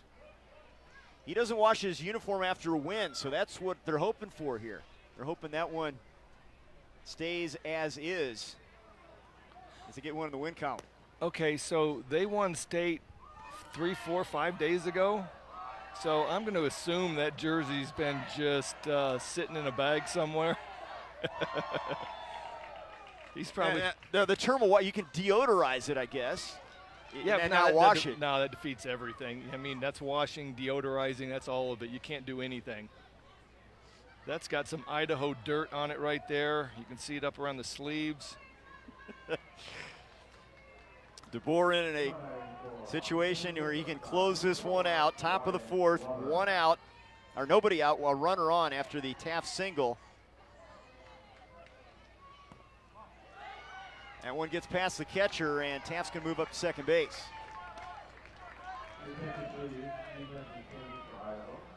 Now the right field number 4, Braden Newby. Newby now having thrown 63 pitches. Now pitching Idaho number 2. So Newby's in right now. Yeah, Braden Newby moves out to right field. Just a flat switch with DeBoer. Glover hits one to center. Schwartzer is there to make the catch, and that's out number 1. Wyatt Glover retired. 2 outs away from getting a run rule victory here. Well, DeBoer, really nice mechanics, good solid core, leg lift. He stays over his left leg, and then he just drives the ball down. Good action on the ball, good mechanics. Now Simon Vance with a runner at second. Showing bunt. He offered on it, strike 1.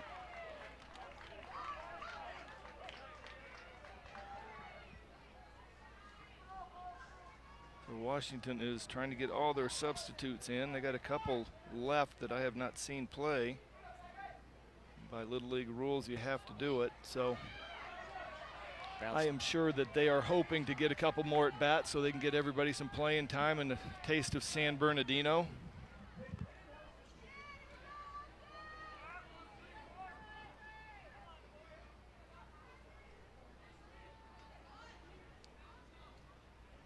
DeBoer from the stretch with the 1-1 offering. Bouncer back up the middle and into center field for a base hit. And now runners on the corners after that Vance single. Taft now at third. Well, Washington stays alive. They're putting the ball in play. Good swing by Simon Vance. Single up the middle. And Washington is in a station-to-station mode. They can take 0 chances on getting somebody thrown out, being aggressive on the bases. Blake Taft only advanced from second to third on that play. They were not taking any chances whatsoever on making any outs on the bases. Now Robbie Foisey's going to pinch hit. His first AB.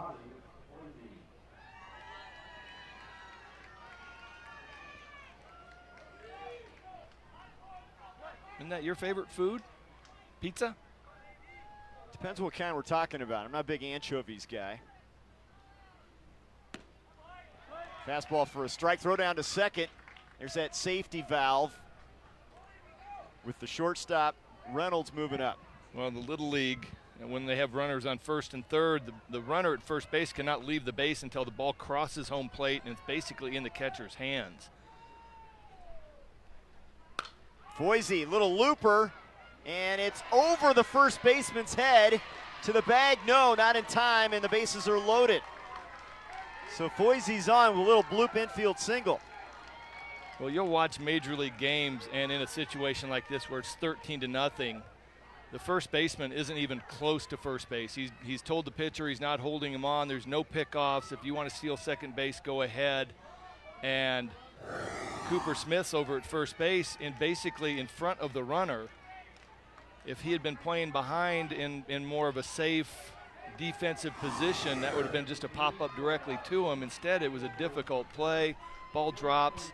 Jake Dannenberg hustles and tries to make a play out of it, but really nice base running on my view from Simon Vance. Recognize the ball drops and he, has to bust it to get to second base because that's a force out over there. Here's Parker Ely now batting in the ninth spot in the order. Bases loaded, one out. Fastball strike call.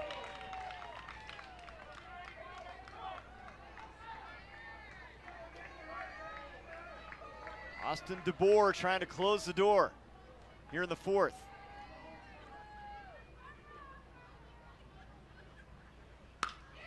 Driven to left, Chris backs up, it's over his head and hops over the fence for a ground rule double. Well, that turns out to be a bad break for Washington. Only 2 runs are going to score. They'll have to send the runner back to third here. Robbie Foisey would have scored easily. Got a great read on the ball and was literally in Simon Vance's back pocket rounding second base. Fastball middle in. These substitutes for Washington have come off the bench and have been swinging it well.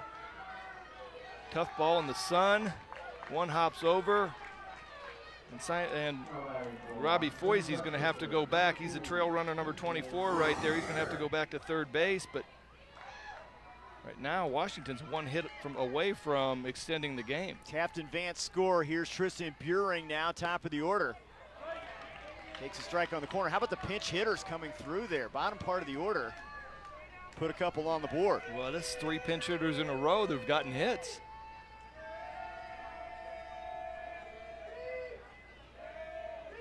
Lefty against lefty. And it's 0-2 now to Buring, who has grounded out a couple times to the second baseman. Austin DeBoer looked like he took something off that. Might have spun it a little bit, a little cut fastball. And Tristan Buring was just way out front. Let's see if we see another one of those. Fastball's upstairs. Good job by the catcher, Cherry, to hang on to that one.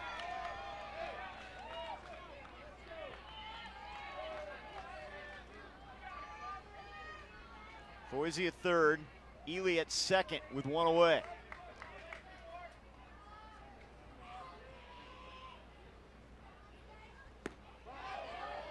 Just missed, 2-2.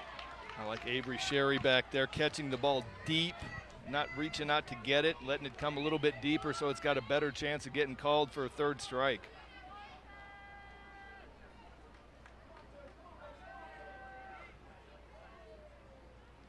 Two-two, fastball misses. Well, this is kind of what happens in Little League Baseball. You take out a guy who's been throwing so well and try to save him on pitch count, and then you bring a guy in that, is now he's going through all the nerves and the edginess that Newby went through a little bit in the first inning. The 3-2. Ground ball hit to Dannenberg. Bobbles it, picks it up, throws. Got him at first base. That's out number 2. Foisey will score, and it's now a 10-run game, 13-3 with a runner at third base. Now how big is that? Last out, 2 outs, and a wild pitch to score the 13th run for Idaho with 2 outs. Coach Fay is going to come over and have a discussion. He has one more challenge, and you can't take him with you, Trey. I might spend one here, try to get another base runner. Down to my last out. Now they're going to take a look. First base umpire Gary Appleberry over there. He was right on it, making the call, the out call at first base. Well, here's your pick to click before the game. Thought he was going to have a big game over at first base. Yeah, we've seen so many bang-bang plays there at first. And they're going to come over here and take a look. It was a bang-bang play. Dannenberg did what he was supposed to do, which is just knock the ball down, keep it in front, don't let it go out into the outfield, another run score. And Tristan Buehring was flying up the line. All right, Trey, what do you got? You're 0 for 1 today. Well, they made the call on the field as an out. Here it is. Got him by about less than half a step. Wow, that is close. Well, you saw Gary Appleberry with the eagle eyes there right on it. I mean, he couldn't be that much closer to the bag. No, and I think he got the right call, but I mean, that's about as close as you get. You know, he was the umpire of choice on that line drive in the first inning that, you know, they thought might have hit the runner. That's why they've got him over there. And I think Gary's going to be right on with this. We're going to get the confirmation. So you think you're 1 for 2 for the day? Yeah, here it is. I think this is going to be out number 2 right here. And there it is. Confirmed, out number 2. And it's a 10-run game with a runner at third. And Idaho a chance to close this out if they can get it out right here.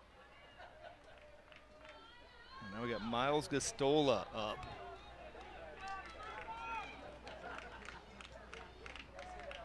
Let's see a pitcher. Oh, they're going to make a move here. That'll be it.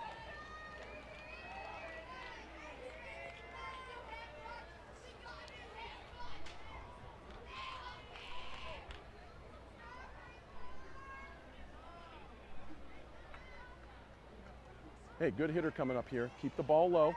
Hit your spots. All right? Here, I got it. You got it? Okay. So DeBoer heads back to right field.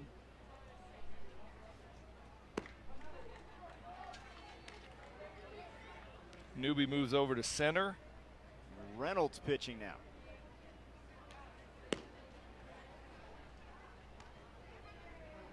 So Chris Reynolds gets the call, their third pitcher.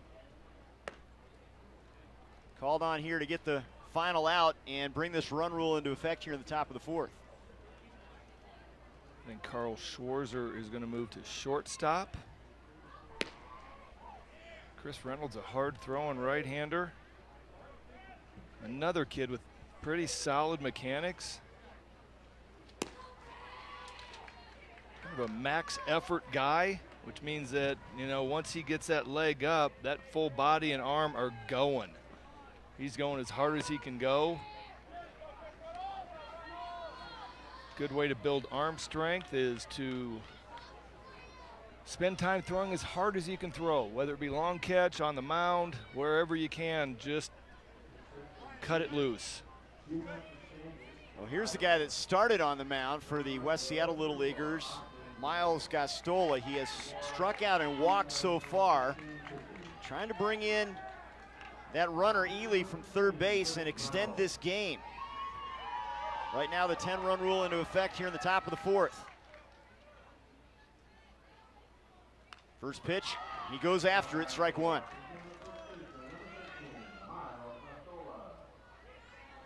A good first swing. I'm looking at the third baseman, Cooper Erickson's almost back on the grass at third base. That's fouled off the foot of Gastola, and he's in the hole now 0-2. And we talked about how that smarts. That one didn't catch the foot. That looked like it got upper leg. And that's one of those where the little league coach becomes trainer, becomes doctor.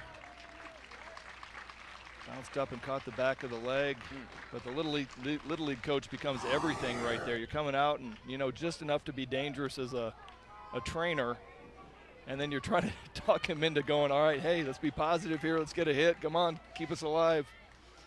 Got to protect the plate here, 0-2.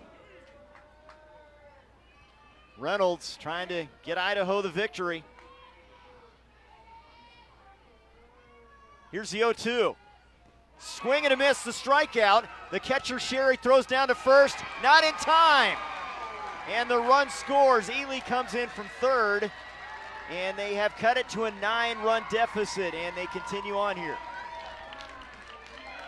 Well, Chris Reynolds threw the pitch he wanted to throw. Good breaking ball with 2 strikes. Avery Sherry blocks the ball, keeps it in front. And Gastola's running straight out of the box. You know, that's a tough play. Sherry didn't look like he came up with it real clean. Might have taken a little bit too much time in making the throw. Gastola was running hard, trying to make the best out of anything. I think we might have a review on the play at first base. That's a couple drop third strikes that have resulted in base runners in this one. Well, Sherry did what he was supposed to do. He smothered the ball in front. It just looked like he might have taken a little bit too much time trying to get clear of the throwing lane, because Gastola's running up on the inside part of the dirt.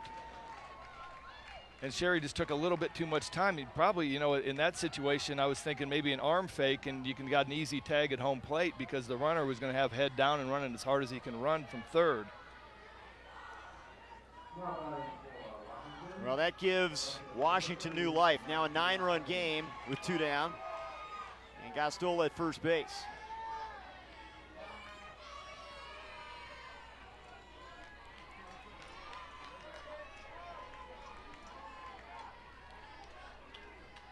Bacon wrap steak sounded pretty good about this time of day.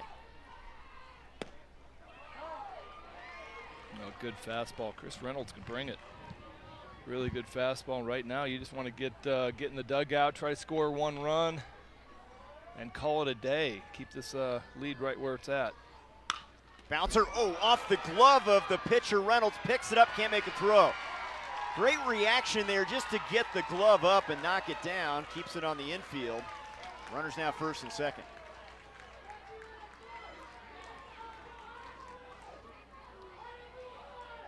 Looks like Coach Sherry's checking on him, make sure he's all right. They will not give that a mound visit. I think that's the discussion with home plate umpire Jeffrey Davis, just to see if he got hit with the ball on any sort of body part. It looked like it caught the heel of the glove. I don't know if you guys can see, there's a dirt path running from home plate to the pitcher's mound. And there it is right there, and that just amplifies the speed of the baseball coming back up the mound. You know, and I've only seen it in one place, and that was in Phoenix. The Diamondbacks, the initial 2 years in Phoenix, when I played for them in 98, 99, Buck Showalter, the manager, wanted that strip coming back up the mound. Well, when you're facing major league hitters and they're hitting stuff back at you and it's just getting faster because it's on dirt, I think it only lasted a couple years and then they took it out. You didn't have a vote, obviously, there. I did not. No, we had pitcher fundamental practice, PFPs, before the first game every season because the ball would come off those edges. Fay swings and delivers a single to left field. They're going to hold up the runners and the bases are loaded. 9 have come to the plate now in this inning. Caden Fay gets a fastball away, stays alive, kind of hooks it through the 56 hole between short and third. And as I told you, Washington is chasing 9 runs, so they are in full station-to-station mode. They were not taking any chances on getting Gastola thrown out at home plate to end the inning. And Gastola can run. It might have been a bang-bang play, but you can't blame Coach Fay for not sending him in that situation when you're down 9 runs. You need all the help you can get. Now Bobby Trigg will bat for the first time, hitting in Taft's spot in the order. Taft led off this inning with a single.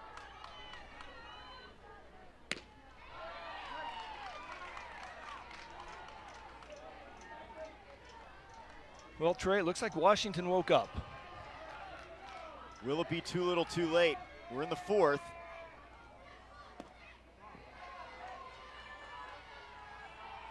Nice job by Avery Sherry to snag that ball. It almost got behind him. Backhand snag. Keeps the runner from scoring from third base. Gastola can run. anything in the dirt, he is going to try to advance to home. That's laced off the glove of the second baseman, Dannenberg.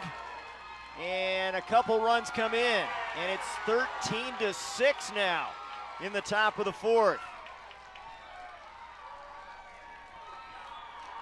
Bobby Trigg with a line drive over second base, just over Jake Dannenberg's glove. Nice job of fighting the ball off. Fastball inside. Dannenberg mistimed his jump. And then Austin DeBoer from right field fires the ball into second base. And the lead runner, Henning, continued to run and scored. Gastola and Henning come across the plate, and look at this. Now a 7-run game in the top of the fourth. Well, both teams have sustained a huge inning. Idaho gets 11 in the first, and right now we are at 6 runs for Washington in the fourth. This is just like that first game we watched with Alaska, wasn't it? That's right, the 2-1 game? Not quite. Here's Jake Daly now. Oh, he had a big swing there. Jake Daly flew out to center field earlier this inning. Another big cut, 0-2. He's getting his money's worth. And how about this? This inning stayed alive on a drop third strike, and Gastola busting it down the line and beating the throw.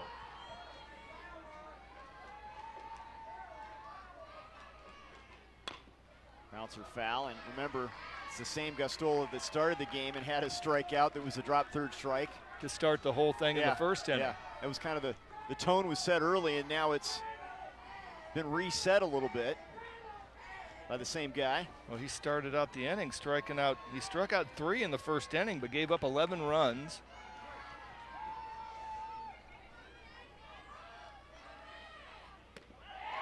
And Daly strikes out. But Washington still fighting as they come up with a huge inning. They hit around. It's now a 7-run game. 13-6 Idaho. We go to the bottom of the fourth.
Thirteen to 6. We've had 19 runs and 20 hits so far. Bottom of the fourth inning, Northwest Region play, game number 2 from Houghton Stadium in San Bernardino. Idaho an 11-run first. And how about the counter from Washington, a 6-run fourth to battle back into this one. Buring is the 3rd pitcher of the day for the West Seattle Little Leaguers, and now a different mindset with his team battling back with the sticks. They're hoping to chip away at this one, now down just 7 runs. Well, Matthew Henning moves behind the plate. As we've said quite often, it's over 100 degrees here, and Matt Hazelgrove gave a great effort behind the dish, but had to be getting worn out a little bit towards the end of that inning. It's been a long day.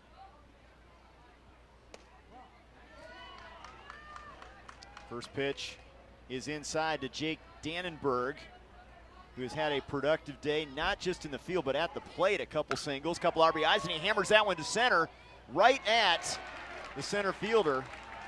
And it's gathered in by Palmer out there. One down.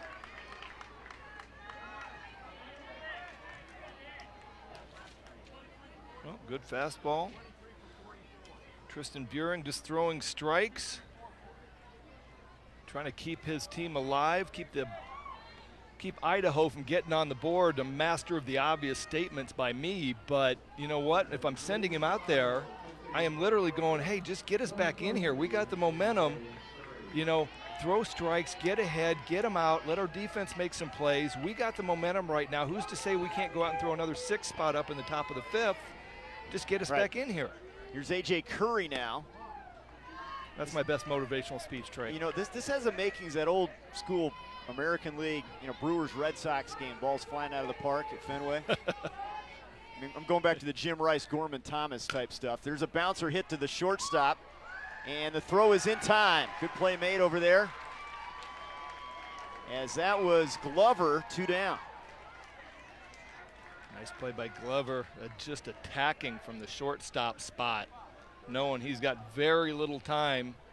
High chop off of the dirt in front of home plate. He's got very little time, and he's in attack mode, gets the ball and quickly gets it out. But back to your statement about the old Brewers Red Sox with Gorman Thomas and the Brew crew against Jim Rice and Dwight Evans. You're bringing back some nightmares. Here's Simons now. He swings and hits one towards Glover. And same story, carbon copy in a quick 1-2-3 inning, and that does get the Washington bats back quickly to the dish through 4. You can see how fired up Washington is. The momentum has completely shifted here in San Bernardino. 13-6. The West Seattle Little Leaguers will come to the plate as we move to the 5th inning.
Top of the 5th, the slugfest between Idaho and Washington. This is game 2 of the Northwest region. We've seen 2 completely different games in this region. Alaska beating Oregon in a pitcher's duel 2-1, and 19 runs on the board in this one has moved to the 5th. Well, it started out with a big 11-run first inning by Idaho, and then Washington woke up in the top of the 4th inning and scores 6, staying alive on a drop 3rd strike. Able to stay in the game, and here we go again. Chris Reynolds to deal it. He's the 3rd pitcher, and he's going to face Eli Palmer to open up this 5th inning. Palmer singled his first time up.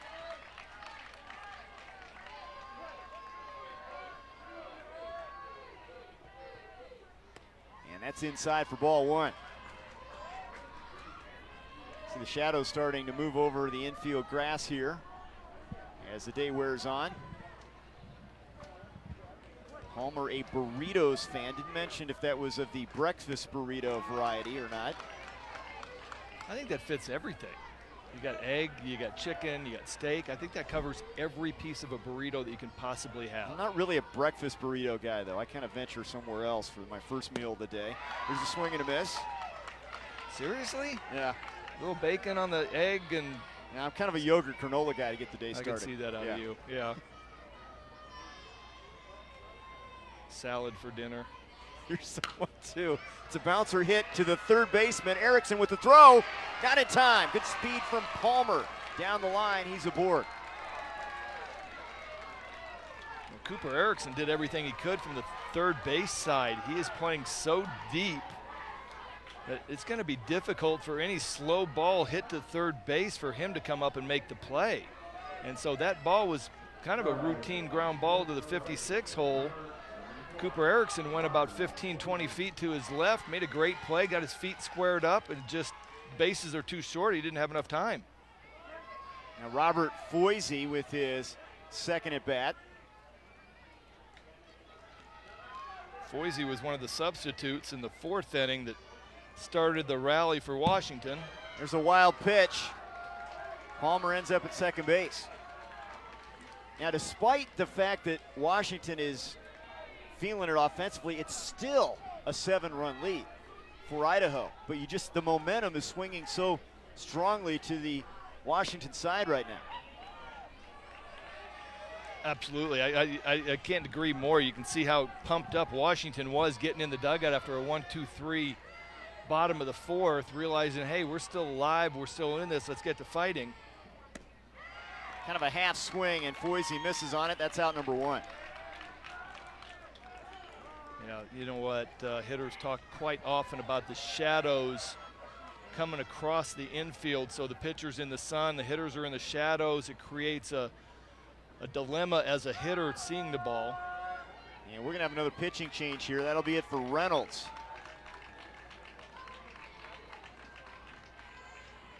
Reynolds is going to go to the outfield, and they'll go with a left-hander here. Well, we talked about Kyle Seaman being the closer, didn't we? Yeah, this is the guy. You said we weren't going to see him, and here he is to close the game out. Coming in for Austin DeBoer. Well, they couldn't have imagined being up 13-0. They would have to go to one of their stars here, but that is the case.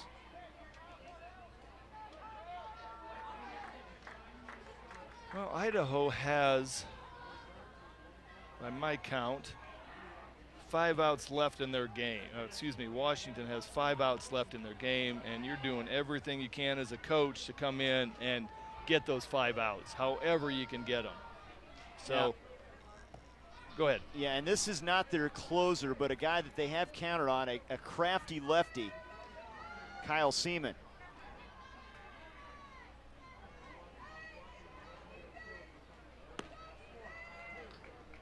Well, he's having a little bit of difficulty. He's fallen a couple times on the mound, so he's using his 8 warm-up pitches that he is allotted as a relief pitcher. A.J. Curry is the closer, the guy that they really like in those situations, but Seaman, a guy that hits spots, is unflappable in key situations, according to the coaches. Here we go. All right, well, that's the kind of guy you want in this situation right now when it seems like everything is falling apart a little bit. You want somebody that is unflappable. I love Coach Sherry, just walks out, hands him the ball, and just walks off. It's like there's nothing I can say. Just throw strikes, get people out. Let's go, kid. 1 out, 1 on. Still a 7-run cushion for Idaho with Palmer at second base. And Ely at the plate. Ely with a clutch 2-run double in that big fourth inning. And he just hammered it.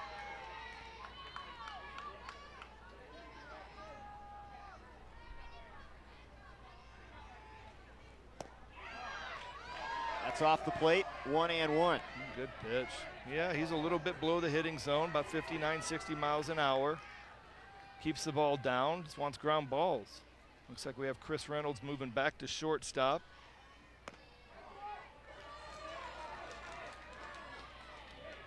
And Carl Schwarzer moves out to right field. Reynolds is out there as well.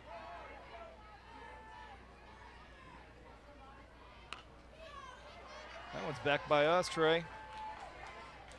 Just to your right. I saw you flinch. Now I'm bailing if it's back this way. You're the you're the guy that has the major league experience. I'll protect the cameras and you. 2-2 to Ely is outside, full count. And there's that breaking ball that you talked about. Just didn't quite get it out front. Didn't create enough spin to make it break, and left it hanging outside. Here comes a fastball in the middle of the plate. Let's see what we got. And he strikes him out. That's his second out of the inning. Good job there by Seaman.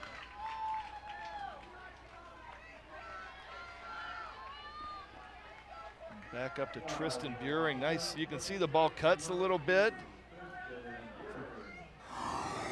From Kyle Seaman. Good pitch down and in. Just not lay off. Top of the order now, Buring. He's grounded out 3 consecutive times to the second baseman. Dannenberg, you got Reynolds playing that position right now. All right, if this was Major League Baseball right now, I'm taking Cooper Erickson off third base and I'm putting him over in the 43 hole, and I'm doing a Little League version of the shift. I'd love to see it. Here's the 1-0 outside. Based on 3 at-bats, my analytics is going to put everybody on that side of the infield. Well, it's been against 2 different pitchers, Newby and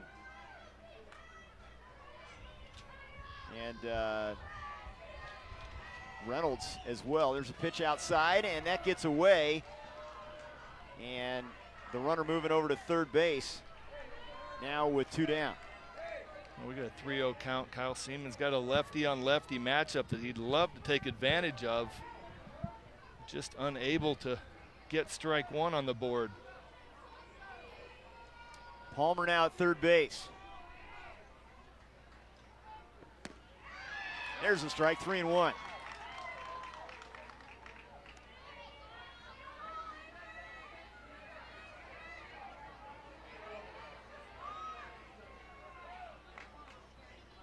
Lefty versus lefty.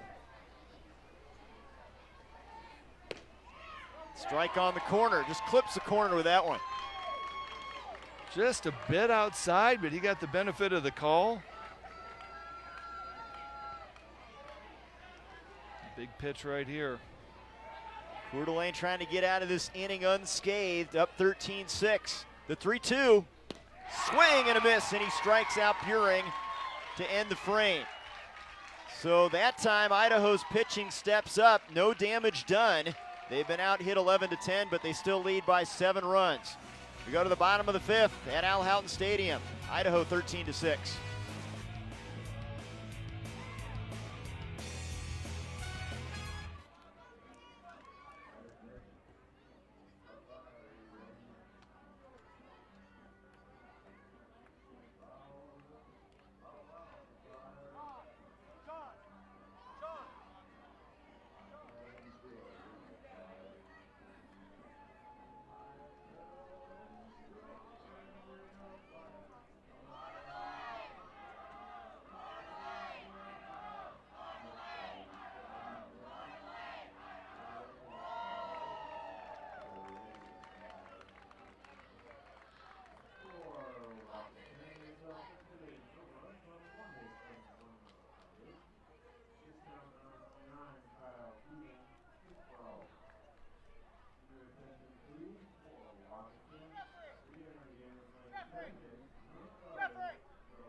Idaho in front of Washington 13-6. Northwest Region, game number 2 in San Bernardino. Already Oregon and Alaska hooking up in a game. Alaska winning it 2-1 in our first game in the Northwest.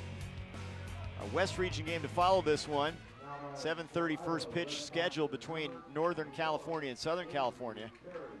And this has been a game with a couple big innings that have set the tone. An 11-run first for Idaho, a 6-run fourth for Washington. And Buring is out there. Still the third pitcher of the day for the West Seattle Little Leaguers. And there's a base hit to right field for Cherry, Avery Cherry, that leads off the inning. Our scorecards are a mess right now. We've had 2 bat-arounds, which sends everything into a whole different line of boxes, so you'll have to forgive us. We've had 3 or 4 different pitches. Our scorecards are a bit messy right now, so a little bit slow on the uptake, but Well, Cherry now has a couple singles in this one. and both of them to right field. Nice piece of hitting.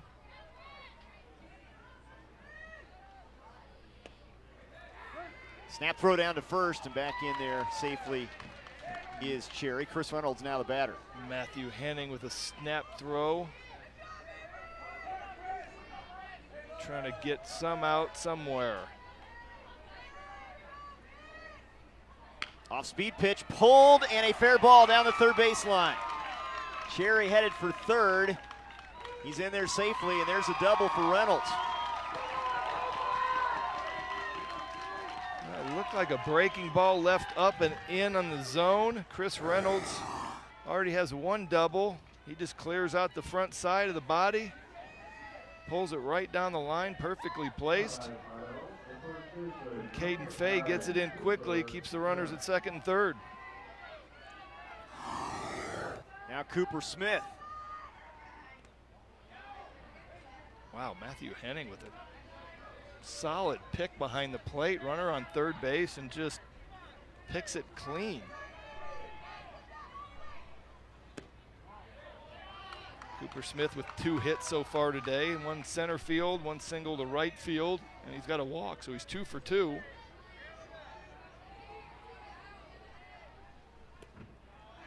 That one skips past the catcher. Here comes Cherry. He scores. Beating the tag, and Reynolds moves over to third base. It's 14-6. And that ball just slid under. It looked like a changeup or maybe a off-speed pitch, a breaking ball that just got under Henning's glove.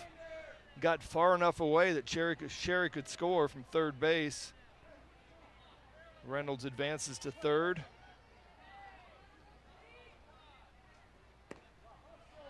And there's ball 4 to Smith. He has reached all 4 times up there. A couple walks and a couple singles. Yeah, he's had a pretty nice day. 2 singles, 2 walks. Now Idaho will be looking any way they can to try to get this game over with. And the 10-run rule is in effect, so if they score 2 runs, if these 2 base runners score, this game is over. And they've got one of their top hitters coming up in Austin DeBoer. He's already driven in 1 run today. And we're going to have a mound visit by Coach Fay. Maybe bring in your closer. We're at least going to discuss how we're going to play this first and third game, knowing that we cannot let that runner on first base score. They're going to send Buring out to right field, so that'll be it for him. Maybe have Robbie Foisey coming in. Let's see, is he going to come all the way to the mound? He is. Foisey's going to get the baseball here. Foisey becomes the 4th pitcher for the West Seattle Little Leaguers. Pitching change here in this 8-run game in the bottom of the 5th inning.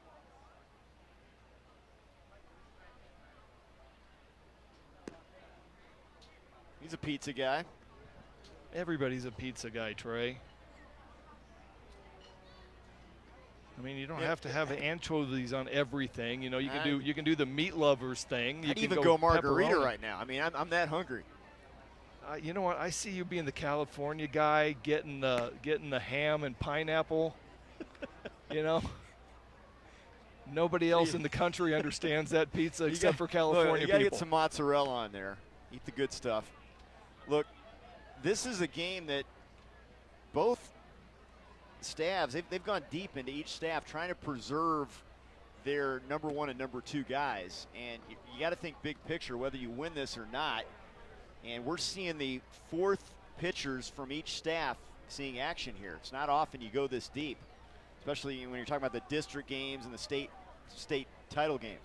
Well, I'm watching Robbie Foisey, and this is not a number 4.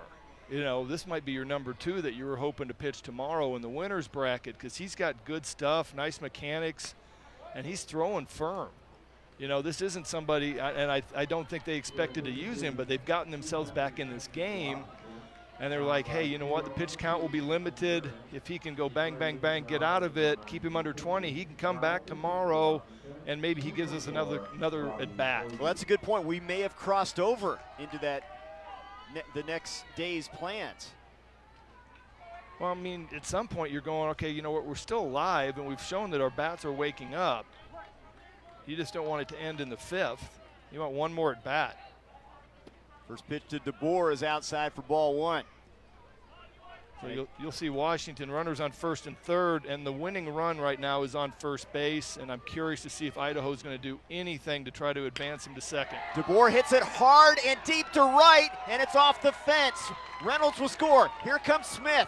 He's going to be held up at 3rd, representing that winning run, and it's 15-6 after the DeBoer RBI double.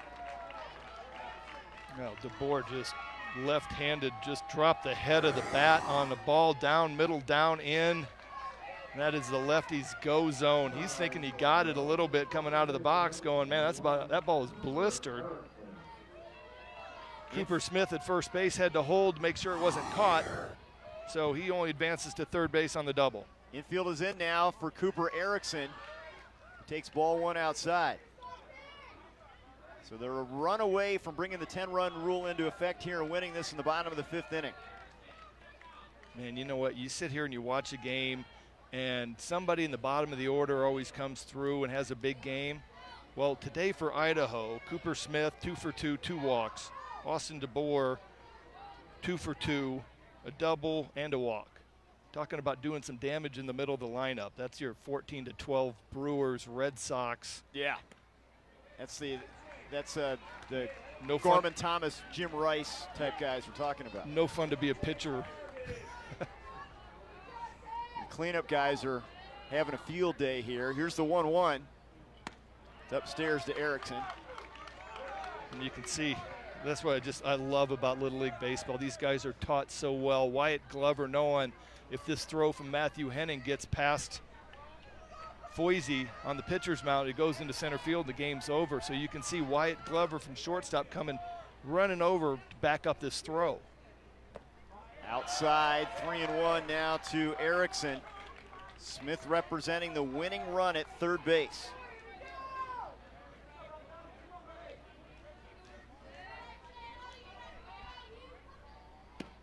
Three and 2 now.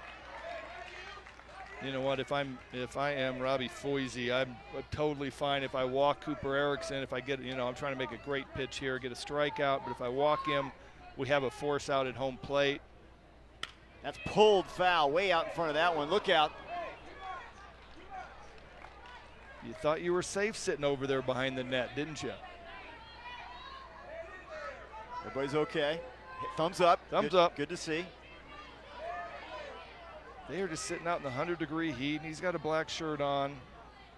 Just took one off the leg, and he's laughing about it. You gotta love Little League Baseball. And there's ball 4. Erickson draws the walk, so the bases are loaded here. Nobody out. Well, not right now. Coach Fay sitting in the dugout screaming, hey, force out at home plate, yelling at Matthew Henning.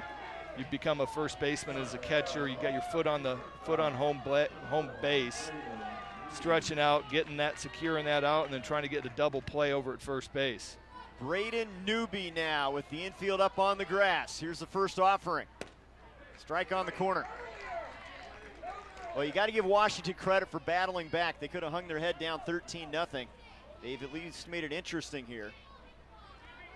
Well, a lot of this is just moving forward and having a good feeling moving into the next game. You're down 13-0, man. It's hard to overcome that. rarely happens.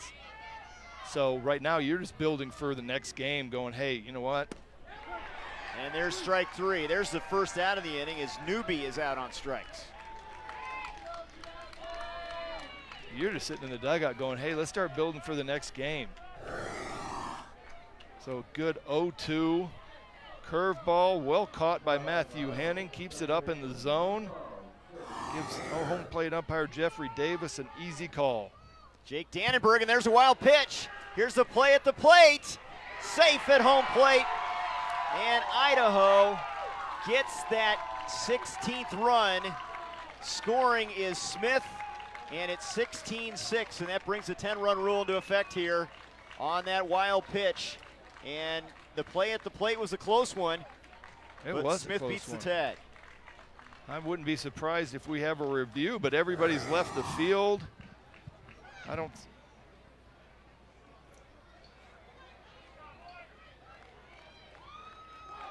Henning did not get there in time. Smith beating the tag. It's confirmed, and a 16-6 win. This was a wild one. This was a wild one. Impressive effort from Idaho. And both teams can really move into the next game feeling pretty good about themselves, you know. Idaho comes out, swings the bat. Their middle of the lineup was devastating. And Washington, getting down 13-0, makes a run at it, closes it down to 16-6 at the end. You know, they're going to walk into the next game feeling good at the plate.